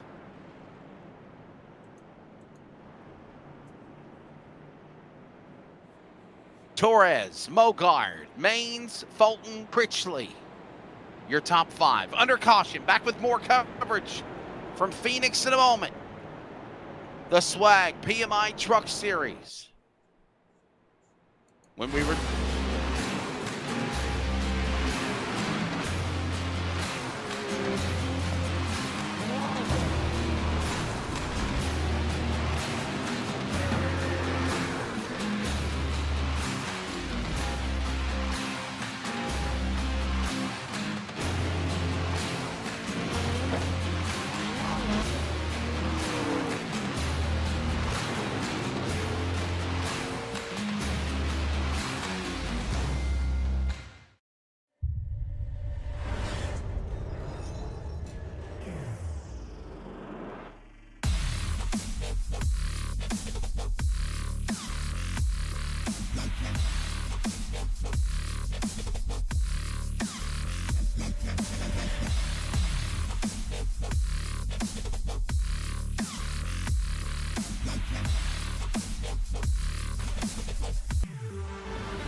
me know when you're ready. All right, floor's yours. And we are back here at the Phoenix Raceway. A couple of trucks. Oh, he took out the commit cone again. Torres. What are they trying to do to that poor thing? They've been taking the commit cone out several times more and over. I don't want to be the guy that's got to run out there and fix it. Exactly. I'd be like, screw it. They can stay like that. Yes, sir. This race continues along here as we are under 100 laps to go. Robert Moyer, Wesley Outland here with you. Is Robert Moyer Jr.? Yes. So you're a junior. Senior is daddy. That's your daddy, senior. Correct. There you go. We're ready to go back to green, though. Back underway here at Phoenix. And on the jump, it is Torres, but look who has snuck and slithered his way strategically to the number 2. Garrett Maines is back to second again. How about that? Yeah. How about that, Robert? Man. And everybody, and he's everybody took fresh tires this last pit stop, so he's been fast. So we'll see what happens here if he can. That leader can hold him off or not, because he's going to be all over him within the next 7 laps or maybe 1 lap. See if he can be freaky fast. Oh, he's freaky, and he's fast. The ComServe Wireless Arizona 250 down to the final 100 laps. By the way, next week we're at Dover. Miles the Munster is going to chop him up. The virtual concrete of Dover. That'll be a fun one. Dover coming up round 6. My New home Hampshire, track. Watkins Glen, Charlotte, Daytona. Night all on the way, and then it's on to the playoffs. But right now, we are here at Phoenix. They are picking them up and putting them down. The PMI Truck Series, sanctioned by Swag. As the trucks are rocking and rolling here. Torres on a clinic, leading the way.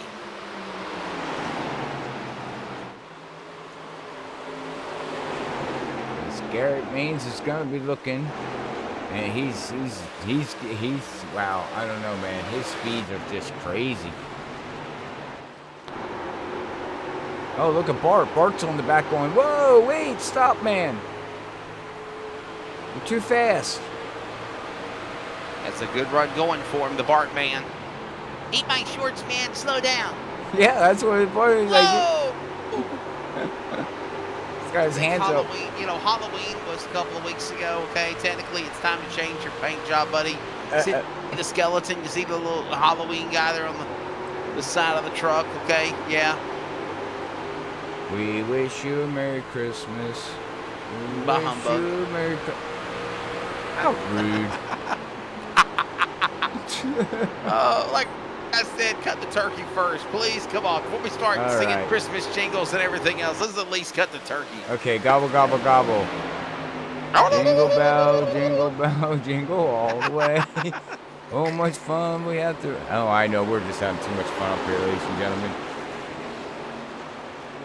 Oh, how fun it is to hear Robert sing all day. Oh, Wesley. Now, sir. Oh, look at this for the lead. Torres and Maines on the inside. Here comes Garrity. Look over the top.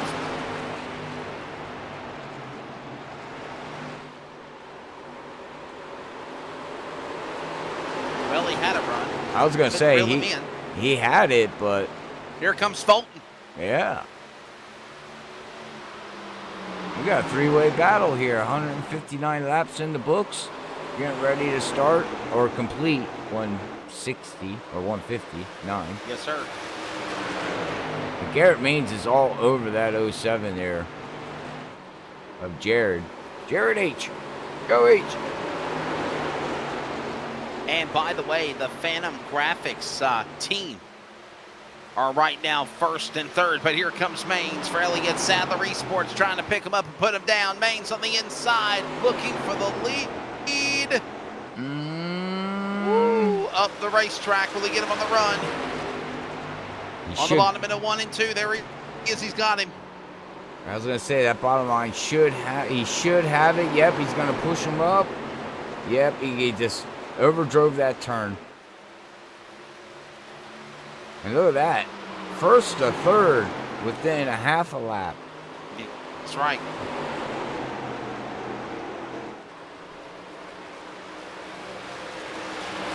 Now, you said they're teammates up here?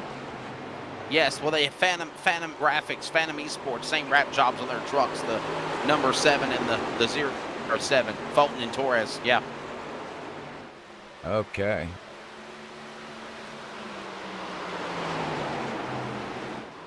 Looks like we have 15 trucks now still in the lead lap here, still plugging away, putting them up, putting them down, getting ready to try to get to the end of this race here tonight with these guys.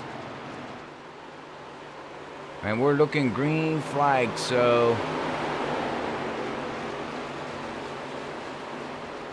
I think we're going to see about one more pit stop. Yeah, we'll see one more pit stop here, Wesley. And that should, if we stay green, be their final pit stop. Now, here the key ticker is with this. There's 3 trucks out there that, if I counted this right, when they come down and make their final pit stop, they do got a set of tires, but then that's going to be it. They won't have no more. But there's going to be some trucks out there that are still going to have one set of tires left. So if we have a late break caution, this could really, really turn into something, because you've seen what new tires do compared to old tires when Garrett Maines went flying up through the field within 7 laps from starting 7th to take the lead within 7 laps. That's exactly right. That's exactly right. Yep. So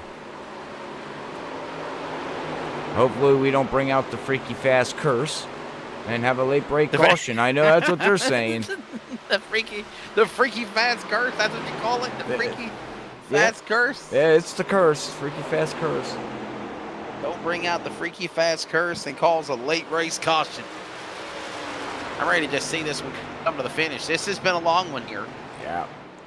Normally, even like I said, even the trucks on a regular season for the NASCAR Canada Outdoor Truck Series, they only run 100 miles. They only run 200 laps. This is 250 laps, 250 miles. I know, and then we started the stream, and then we had little technical issues on the iRacing server side. Yeah, so we do appreciate everybody sticking around.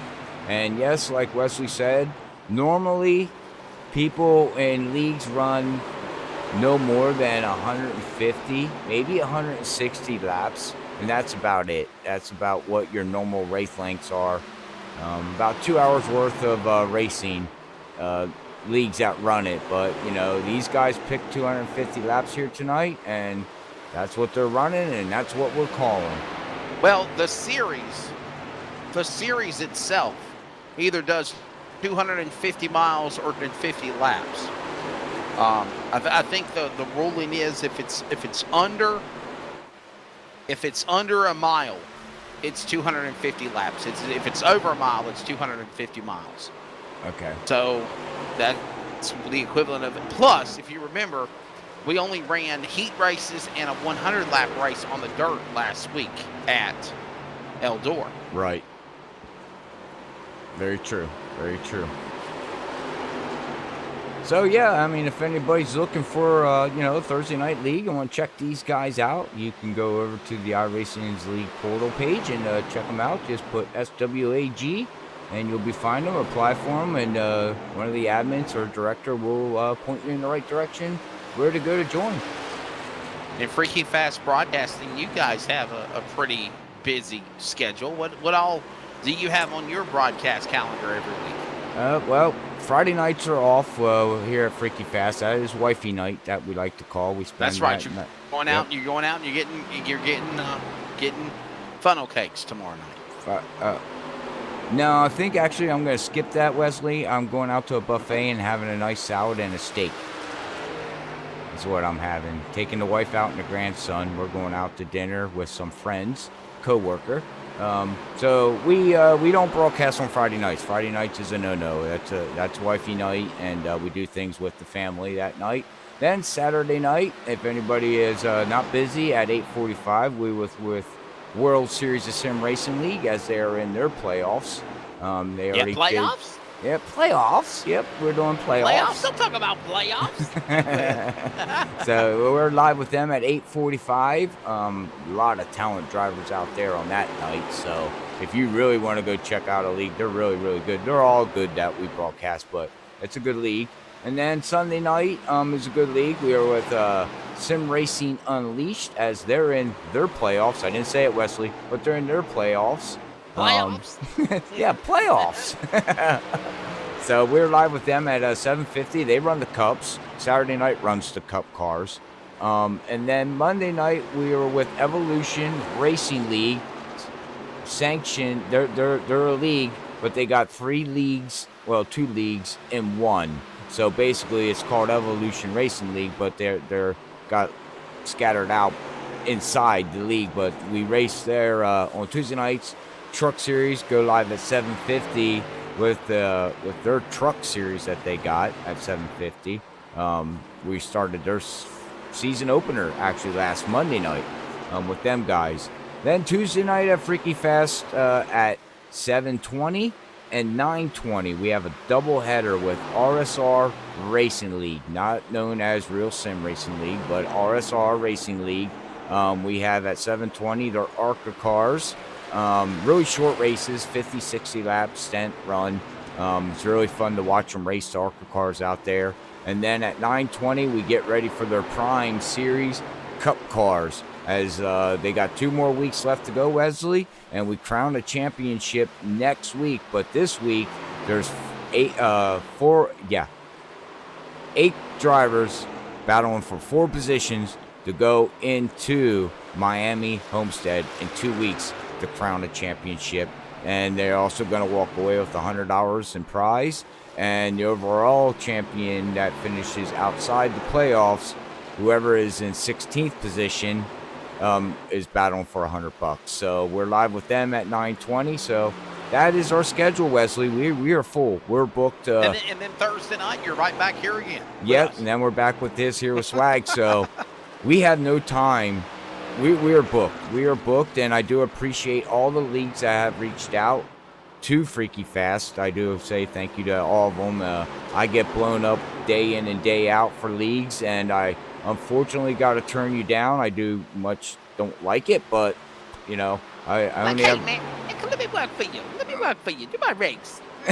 Well, yeah, they love they love it, and I wish I could, but I don't have enough time or people to help me, fill the schedule out. So, but I do appreciate all the support from all the leagues out there. And now unofficially, you have a swag, or not the swag. I'm sorry, the Phantom Graphics Truck League. Am I right? Possibly going to unveil on Sunday nights at 3:00 noon Eastern time.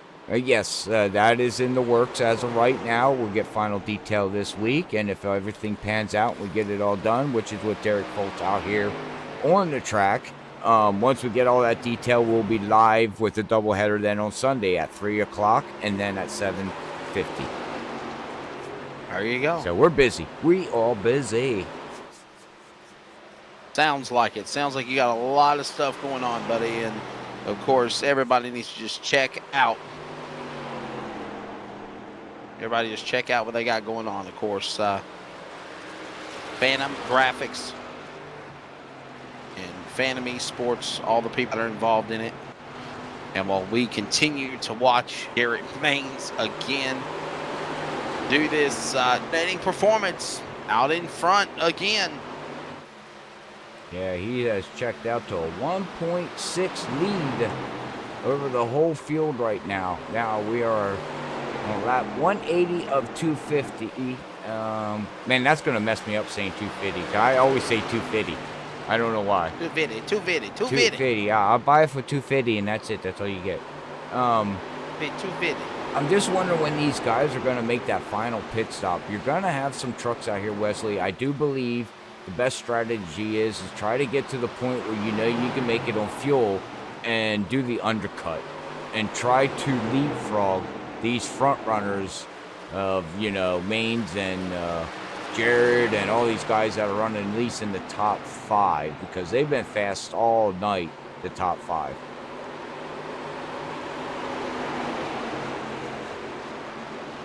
By the way, that's the Outlaw East Truck Series is what we were talking about. I know they also have the Winter Tour, Yeah. the Winter Frost Tour. They had a race last night. Yes. Watching these guys, Mogart, Critchley battle for position. This is going to be for third and fourth. As Maines, Torres, Critchley, Mogart, Fulton right now all in the top 5. This race coming down to the home stretch, if you will. We're doing the final 75 laps, under 75 remaining. And lap 183 of 250, and it is still all Maines leading the way. That's the Outlaw Esports. Go to Outlaw Esports for all the information on all the things he has. He also has Phantom Graphics and picking them up and putting them down. That truck number 7 looking good down the home stretch right now. He sits in 5th position. The man out of Center, Ontario, Canada, trying to close in on Tennessee's Jared Mogart down the back straightaway as they work the 3. Man, Mogart's actually been in the top 5 all race. He's been looking really, really good out there in that 00. Even though the scoring is not going to show them in the right number, as I noticed. So I do apologize to the fans that are trying to find the car number and match with the number that you see out on the track. We got some drivers that are not matching. So we'll do the best to keep you informed with that. Some just aren't matching. We got to fix that. We got to make it right. Right? Make it right. If you say so, right? As Maines is still the man out in front, picking him up and putting him down. What a performance for the driver of the number 1. You see Fulton again. He's in the top 5. Let's pick up that leader. He has a big lead over Torres. First and second. There he is, the number 1. Looks like he's starting to move in on lap traffic as well. Looks like he's about to catch Navarro and put the 42 a lap down. Or the 82 a lap down. The Navarro family. Yeah. Yep. Oh, okay. So what, they're brothers? Yeah. Oh, okay. As everybody knows, this is the second race for me, so I am still learning. Wesley's teaching me the drivers. I'm learning. He knows them better than I do. So, when you can name off the state... It's just because I've worked with these guys for so long. You know, it's like... It's kind of like when you're a real announcer and you see it just clicks. You know it. Well, it's like Red Book. Saturday night, I know the guys for over 4.5 years, so back in my mind, I don't even have to look. I already know. So see, you only butcher names once in a while. Yeah, more than I want to. Oh man, but yeah, he just see, I can't see his name. Garrett Maines. Garrett Maines, yeah, I got that name, but he just put down the 82. Just finally got by him and put him a lap down. So now we have 12 vehicles on the lead lap. Understanding the 42 of Andrew Navarro just about spun out. He's on new tires. In truck number 42, let's keep an eye on him. He's a lap down.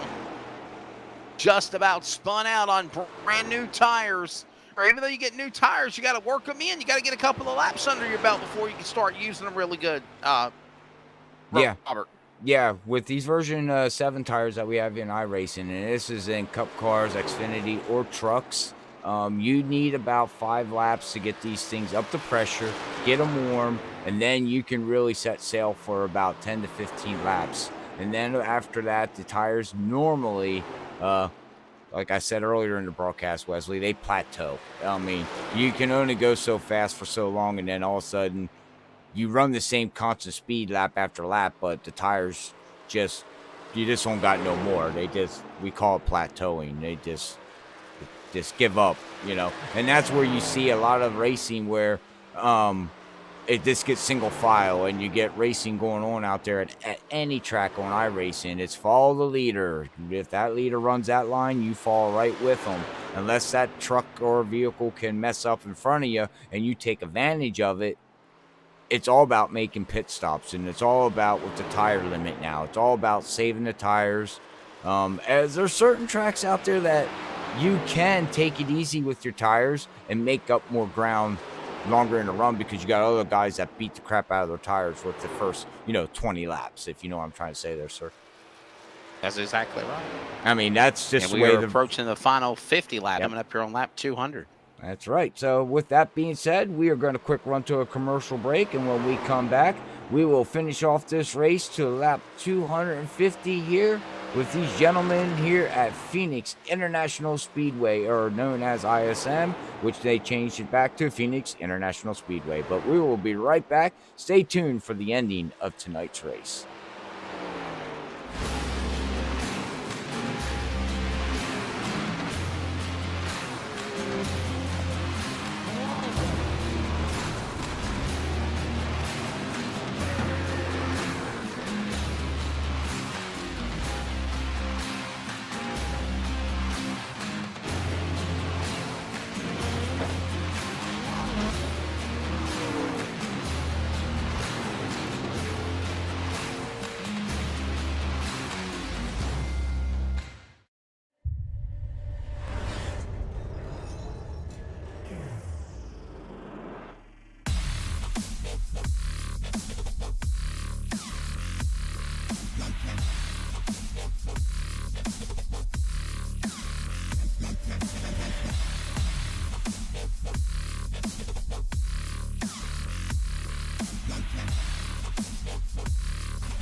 Back here at Phoenix for the ComServe Wireless 250 in Arizona, Phoenix Raceway on the virtual iRacing simulator on Freaky Fast Broadcasting and CRN Sports. Wesley Outland, Robert Moyer Jr. alongside, and we have our 7th yellow flag coming out on the speedway just as we were just about to put lap 205 complete. Yellow flag comes out, Robert, for caution.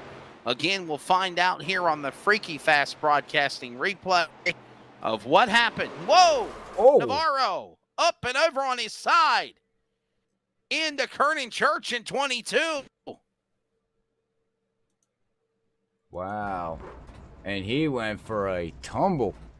Oh, he's still... and he finally comes to a rest.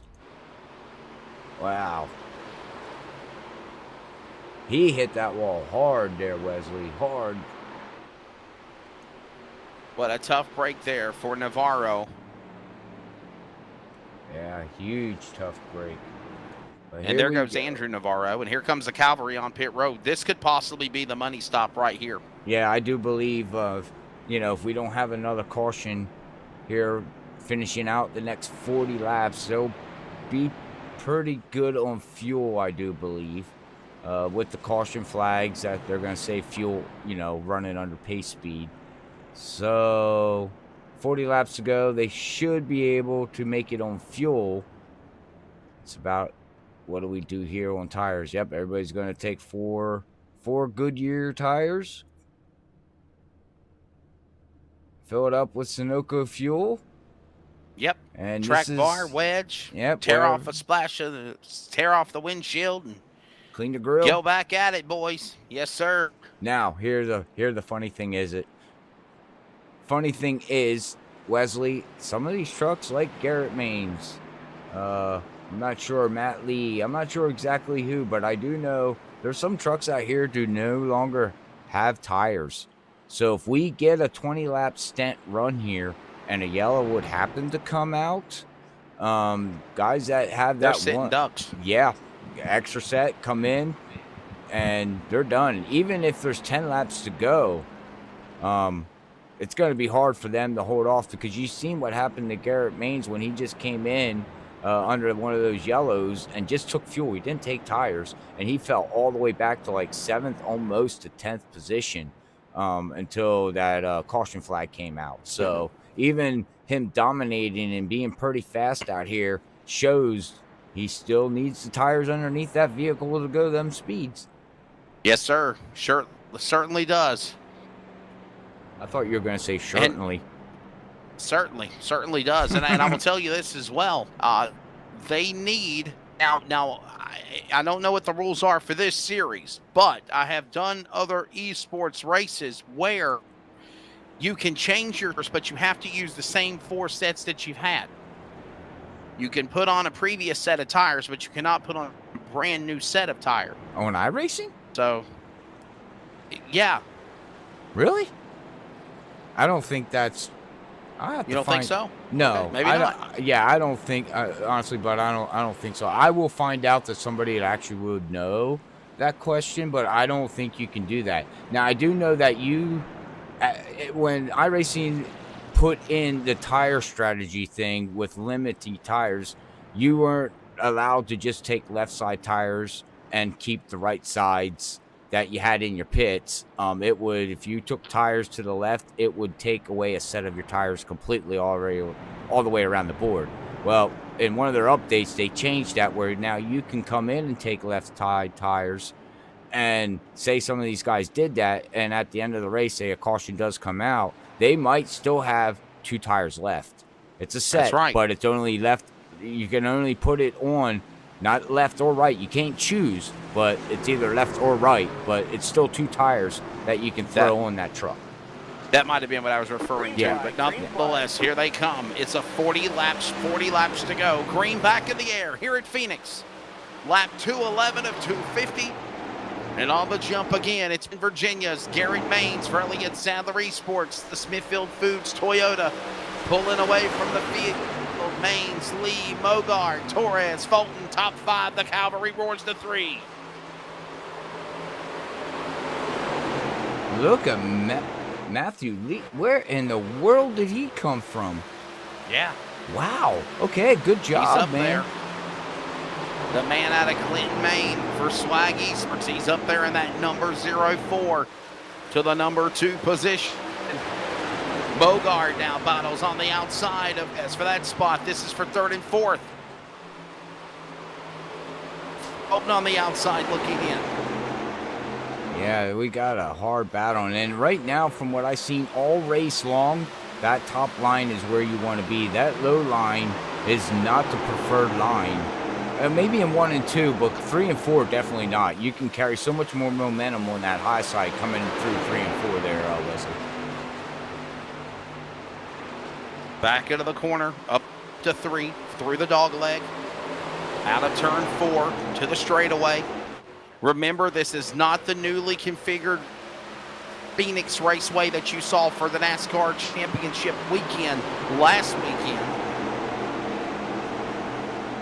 About Chase Elliott winning the NASCAR Cup Series Championship. I know that was a fun time. I talked to a buddy of mine yesterday, as a matter of fact, and he went to the ceremony in Dawsonville, Georgia, where they were roaring the horn, blaring the siren at the Dawsonville room for Chase Elliott. He had his car there on display, did a burnout, had like 5,000-6,000 people there on hand. Wow. Really a special moment for Chase Elliott, and honestly, it's good for the sport. Yes. And I will also say that I got to give props to NASCAR amongst all the craziness that has gone on in the world this year with restrictions and the stoppage of sports for almost 2 months, 3 months, whenever, it happened in March. And they quickly got back to the whip. They were able to quickly get all of their races made up and finish on schedule like they said they wanted. Yeah. Oh, you know what? Through all the sports watching, NBA did a good job. You didn't hear too much about players coming down with coronavirus. NASCAR side of things, they had, a total through the whole season, maybe 4 people that you heard that came down with the virus.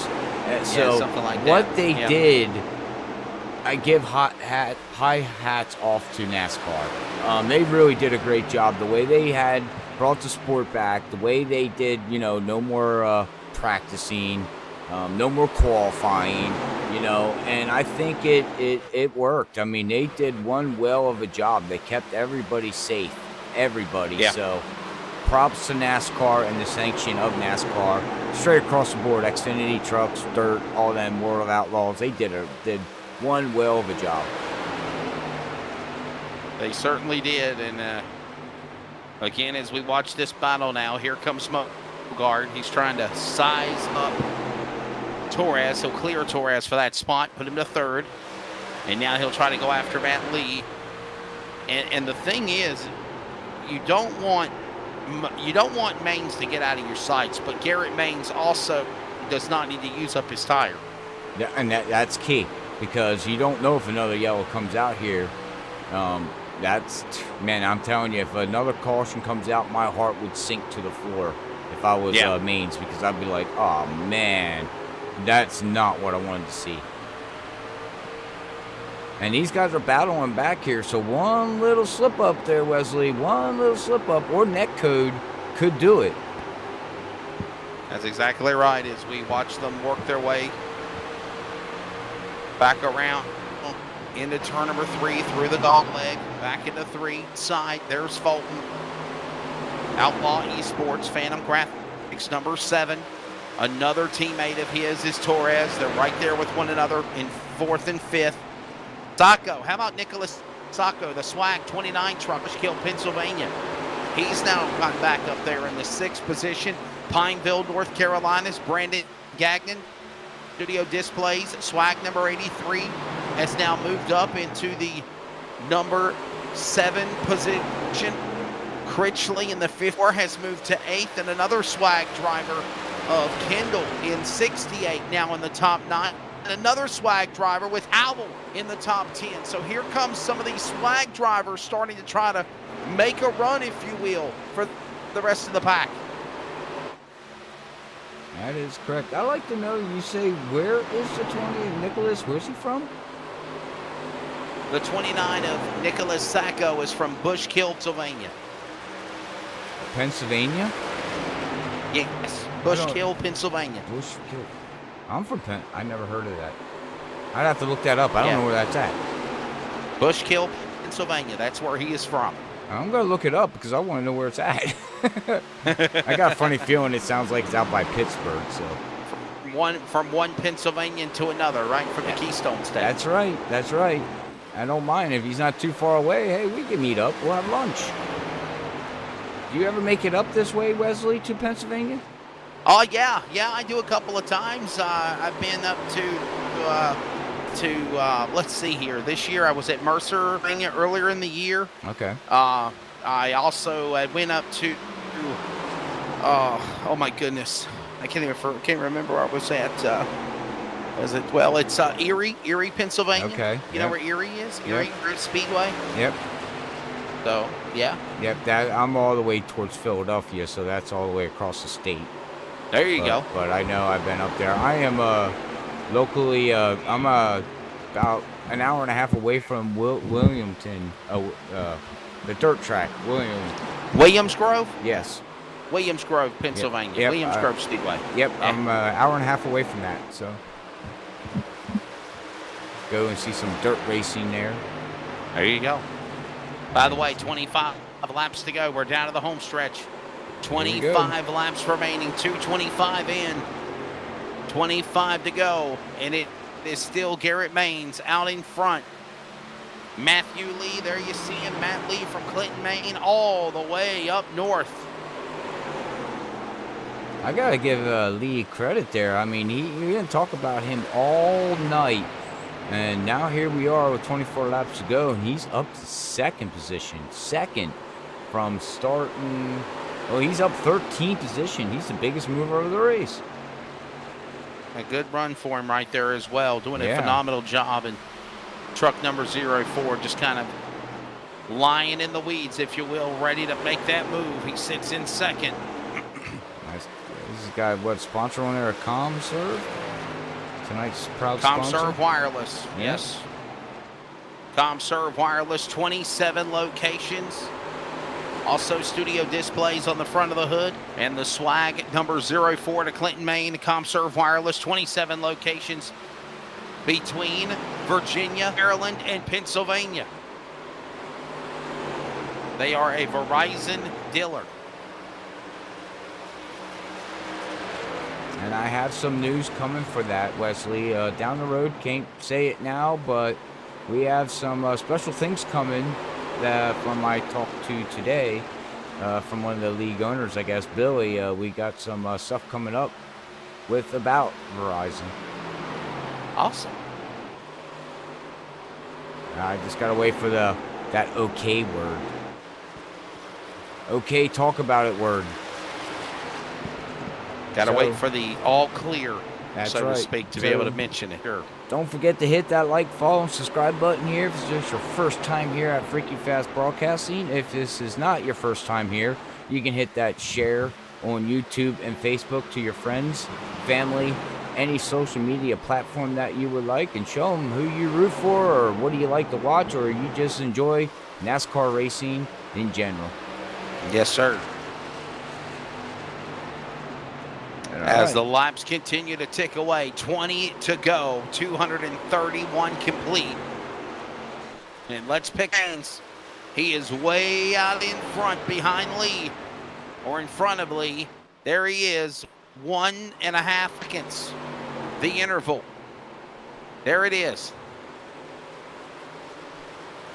He's got about a straightaway lead right now here on Lee, so we'll have to see if Lee can do anything. And I know if I was Lee and had a set of tires, I'd be praying for a yellow. So if you're watching the broadcast, Lee, just start posting, chat, do the Freaky Fast curse of yellow. Late break yellow.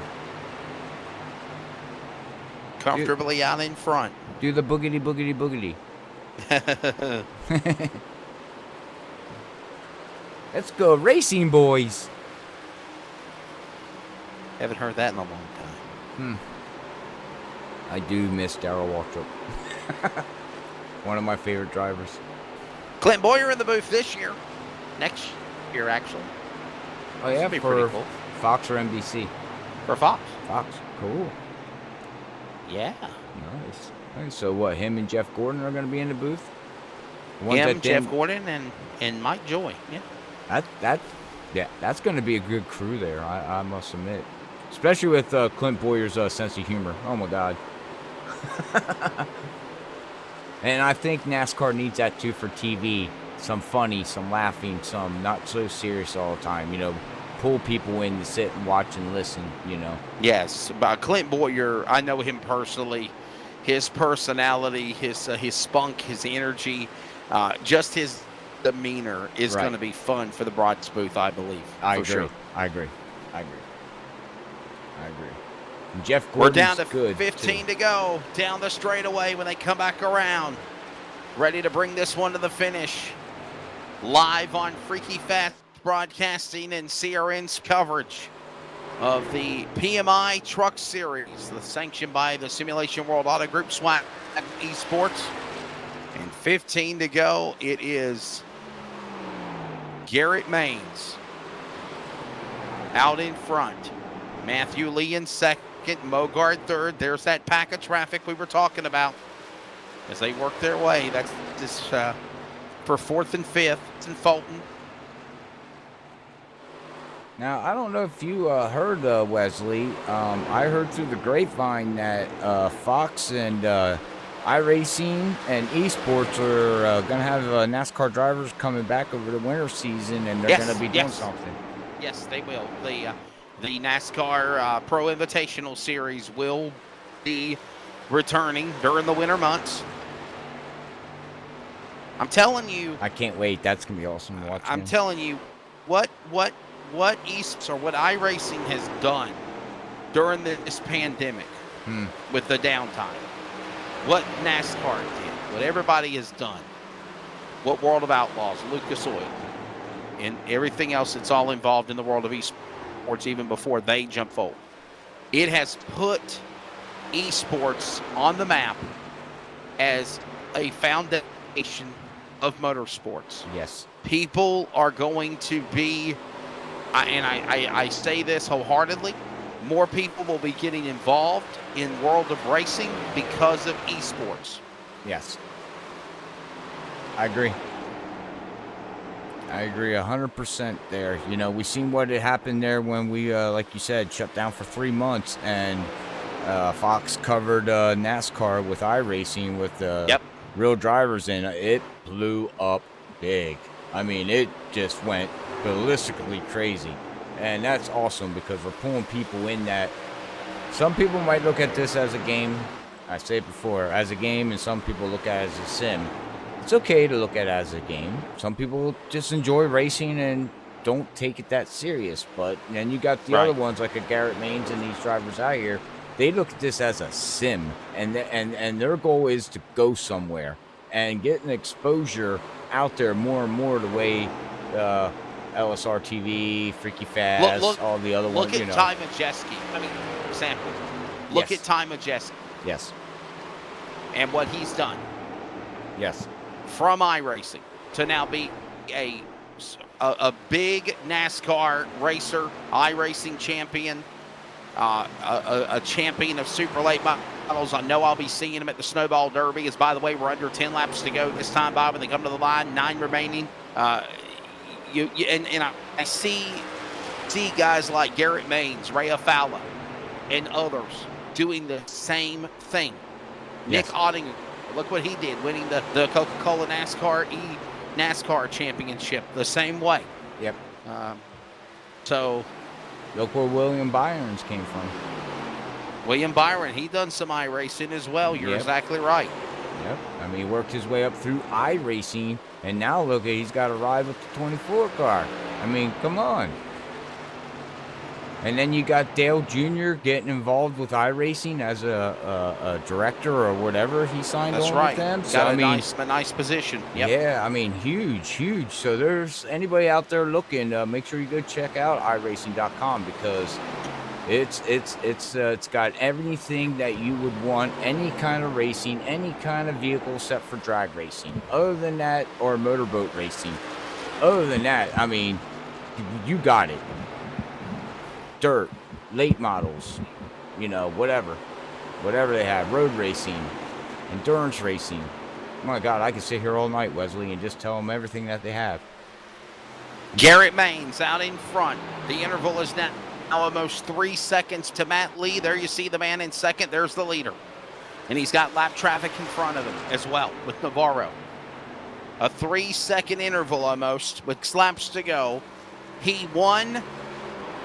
He about won Daytona. Crashed. Critchley won Daytona.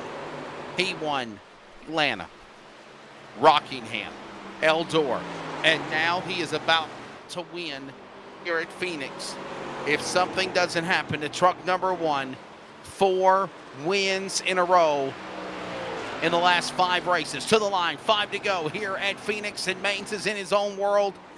As long as he don't slip, make any mistakes, he'll be a winner again, 4 times in a row for that Elliott Sadler Esports #1 Toyota. Robert. Yes, he's put on a clinic here tonight and shown how to get around Phoenix. And he said last week during the interview, this is one of his favorite tracks. He knew how to get around it, and he has proven that fact here tonight. Led the most laps, and now he's got 4 laps to go until we come to the ending of this race here, as he's getting ready to catch Weeks there in 12th position in that 14. So hopefully he don't put him a lap down, and maybe he backs off a little bit, as he's got a 3.2 second lead over Lee right now. He'll come to 3 to go this time by at the line. 3 remaining. Over 3 miles remaining for the driver of the #1. The interval is now 3.15 seconds back and growing to Lee. He sits in second. Mogard third. Torres fourth. Fulton in the top 5. He'll work his way out of 3 and 4. This time by 2 to go at the line here at Phoenix. The laps are closing to a finish here, Robert. 2 laps to go, 2 miles to go for Garrett Maines, as we'll see what he can do. He's looking to smooth, and I don't think he really needs to push the issue here anymore there, Wesley. And it looks like we're going to have our top 3, as we're going to have Matthew Lee there. Looks like he's got a pretty good lead over that 0-0 of Garrett Mogard right now. 1 to go. Final lap. Final time. The leader is Maines. There he is in his own world. Off of turn number 2. Lap traffic in the way. He'll clear them. That's Weeks in 14. Will he catch him, or will he just let him be? Maines, sheer domination. 4 wins in a row for the PMI Swag Truck Series. Garrett Maines wins Phoenix in the ComServe Wireless Arizona 250. Matt Lee will finish in second spot. The interval 4.01 seconds at the stripe for second. Mogard will finish third. Torres fourth. Derek Fulton will finish in the top 5. They'll shoot off the virtual pyro, and the celebration will begin for Garrett Maines. Another win on the Swag PMI Truck Series here tonight at Phoenix. Robert Moyer Jr. That is correct. All right, well, Wesley, we'll get everybody ready here for post-race interviews, but we will bring up our unofficial results so we can run through them real quick, sir, if you don't mind. And then after that, yes, sir, we'll have post-race interviews here with the top 3 with Robert A. Moyer, as Wesley's going to get ready to head off to his next event that he has going on here tonight with LSR TV. So make sure you go over and check them out when they go live tonight. So, all right. Yeah, that's right. Don't forget, coming up to 11:45 Eastern Time, coverage of the West Bay Napa Auto Parts playoffs for the Northwest iRacing Truck Series, the final race in the round of 12. It will be at Charlotte. It will be live on LSR TV, livesimracingtv.com. And so, in addition to CRN Sports, just like we wrap up this broadcast, we'll get ready for that one. Garrett Maines, winner. Matthew Lee is second. Jared Mogard third. Jared Torres will finish in fourth. Derek Fulton top 5, just like I mentioned at the checkered flag. Then it's Curtis Critchley, the Daytona winner, 6th. Brandon Gagnon 7th. Brian Kendall 8th. Nicholas Sacco 9th. And Kernan Church 10th. Then it's Howell, Weeks Navarro family 13th and 14th. Jake Franklin And while one Mains wins, Father Mains gets crashed out early, and he will finish in 16th. All right, that is your unofficial results here tonight. All right, Wesley. Yeah. Well, I'll let you head off, sir. Get ready for your next event with LSR TV. We will be right back here with a quick word with our top 3 drivers here with swag here at Phoenix International Speedway. Stay tuned. That's right. For them buddy, interviews. we appreciate it. Appreciate it. Thank you so much to everybody for watching. We apologize for that little bit of downtime when we had to do some resetting to get back going again. But when it's all said and done, Mains wins 4 in a row. And now, next Thursday night, the Swag PMI Truck Series will be on the concrete of Miles the Munster, Delaware, Dover Downs. That should be a good race next Thursday night right here on Freaky Fast Broadcasting and on CRN. Robert, thank you for carrying interviews for me, buddy, and I'll see you next week. 10-4. All right. We will talk to you very soon as we get ready for the post-race interviews.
All right, we are back here ready for our post-race interviews here. Congratulations to the top 3 here at Phoenix International Speedway, where we're going to have a chat here with Garrett Mains, bringing it home 4 in a row. Man, what a race for this guy. So let's see how this race went for him here tonight.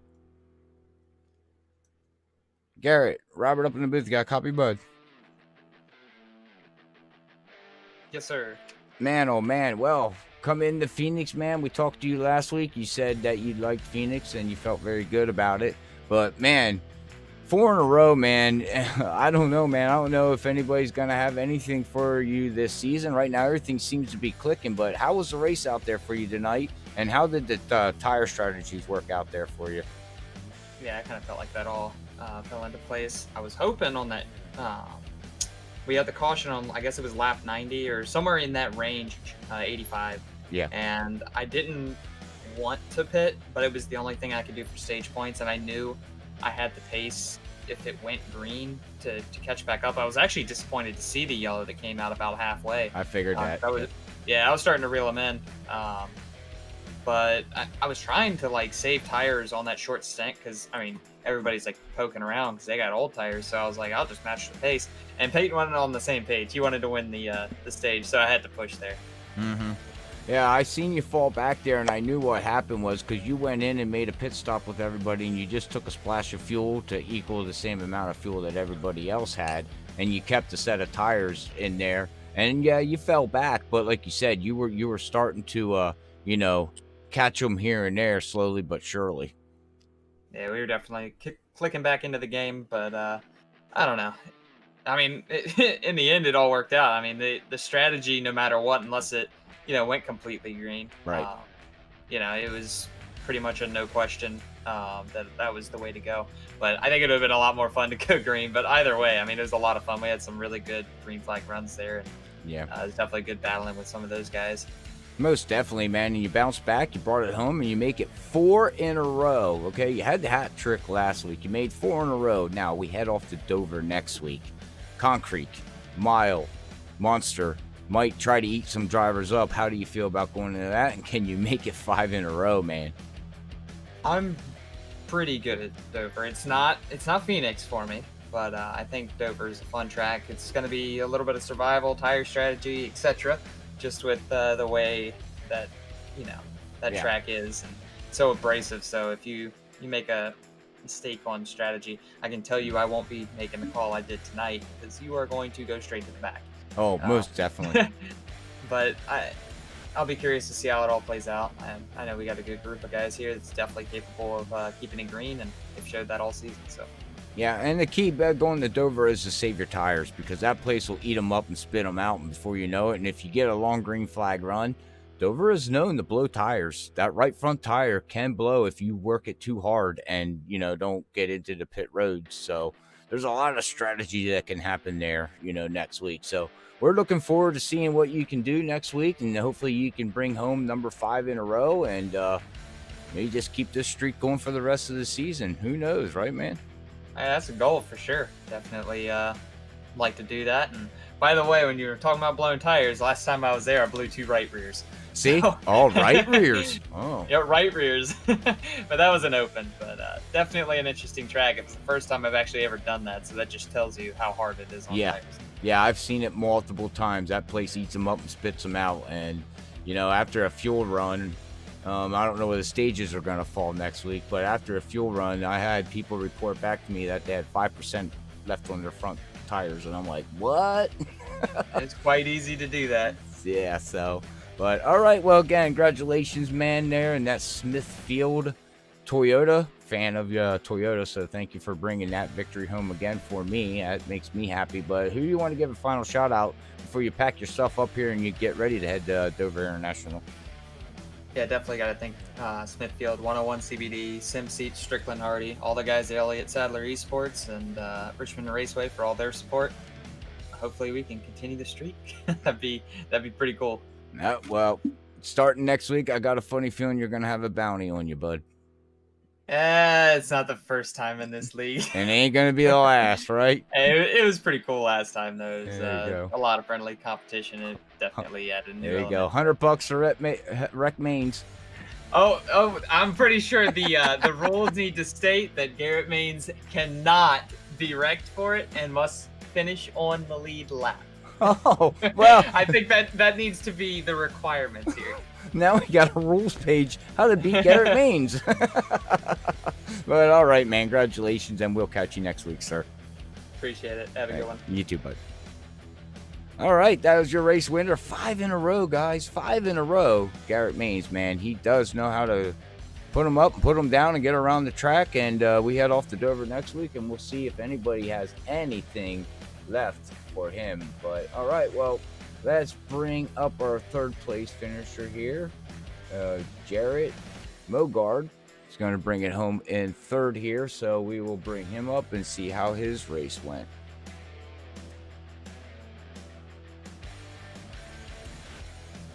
Jared, Robert up here in the booth. You got a copy, bud? Oh, you got static going on there, but hey, man, what a race out there. You were up and down, back and forth. You finally worked your way up and got around some of these fast guys to bring it home in 3rd position. You did start 3rd here tonight, like I said, and you fell back a little bit, man. But how was the race overall for you?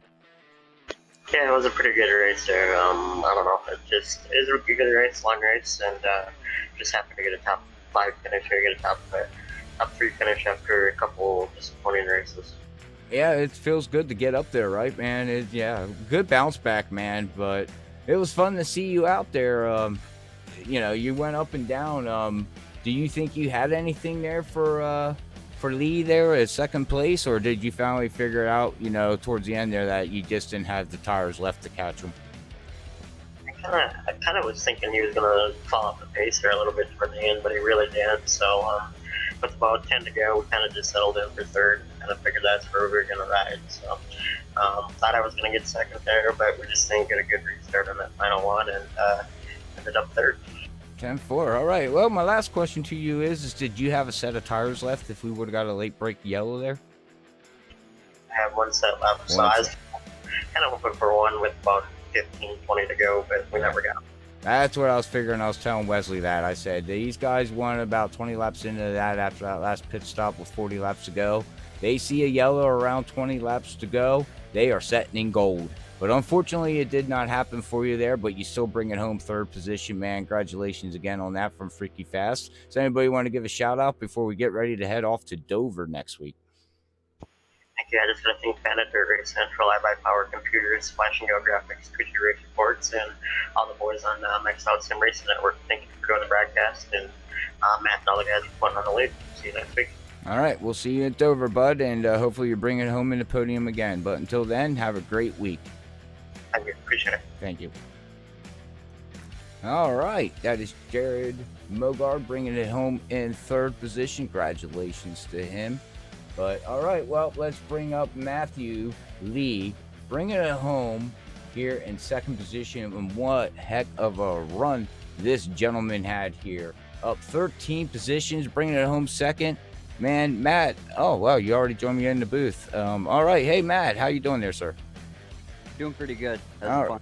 All right, man. Hey, how did the race go out there, man? I was just telling everybody, you're up 13 positions from the start of tonight's race. We didn't talk about you too much because you were in the back there taking care of your stuff, but, man, you brought it up and brought it home in second position. Did you have anything for Garrett? And my other question is did you have a set of tires sitting at pit road for a late break yellow? I had an extra set. Yeah, I left. figured you did. And, you know, I was just really trying to take care of it early. I didn't get a lot of practice time because trying to set up the room and set up the race, kind of part of my job. So I didn't get a whole lot of time to practice like the rest of these guys. And it kind of hurt me at the end of the race. That long green flag run, I learned a lot about how to get through 3 and 4, and I picked up a lot of speed. And I was running on the long run pretty even with Garrett. If we'd have gotten a real long full run and I had the track position, I might have had something for Garrett, but Garrett was really strong on the short run, and yeah, he's great. Even with better tire wear, he's still faster than a lot of people. He's an alien. Yeah, he's a beast. Yeah, I agree with you, but you know, you brought it up, like I said, got 13 positions up, man. You bring it home in second position. I know I was thinking, man, if you pitted with 40 laps to go, everybody did. If we would have seen a late break caution around 20 to go, 15 to go, you would have went in and got that set of tires. Garrett would have been a sitting duck. Oh, without a doubt. Not if he had an extra setter left or not. He didn't have nothing. Really? Nope. Okay. So, wow, that would have been interesting for sure. Yeah. Yeah. I was really strong that last run. I was pretty surprised that I was able to get up to second quickly. It helped that second and third got racing there, and able to sneak under them and pull away there. And Jared made a tough run trying to get back to me, and I was able to get through 3 and 4 just good enough where he wasn't able to get to my bumper, which I was pretty thankful for. Yeah. All right. Well, hey, man. Well, congratulations again here, Phoenix. We get ready to head off to Dover International Speedway, concrete track that's going to chew up tires, spit them out, and blow tires out. How do you feel about going there? If you can stay out of trouble at Dover, I usually run pretty well there. I'm pretty good at taking care of tires in these trucks, and that's going to be the key to that race, I think. All right. That sounds like a plan. But all right. Well, we will catch you at Dover. But before I let you go, there's anybody you want to say hello to? Final shout outs to, sponsors, or anything like that? First of all, I just got to thank you and Wesley a ton for coming on and doing this broadcast for us. It means a ton to us. And Billy back at home, GTR Simulators, Swaggy Wraps and Graphics, ButtKicker, Ryko Setup Shop, Studio Displays. Probably missing some more people, but everybody at Swag that helps put this together week in, week out. And Yeah. All right, that sounds great. Well, thank you again for them sponsors. But all right, Matt. Well, we will catch you next week at Dover, and you have a wonderful week. And we will let you pack your stuff up and get ready to head out. Thanks, Robert. Thank you. All right, that is your second place finisher there, Matthew Lee. Let's go bring it home second. Again, congratulations to all the front runners for bringing it home. But here at Freaky Fast, we'd like to say thank you, everybody, for sticking by, tuning in here tonight. If you haven't, hit that like and follow and subscribe button. We do much appreciate it. And share it with your friends on any social media platforms. But until Saturday night, World Series of Sim Racing League at 8:45 as they go for round number 2 in their playoffs. But until then, we will catch everybody hopefully Saturday night. So God bless everybody. We love you all. Peace out.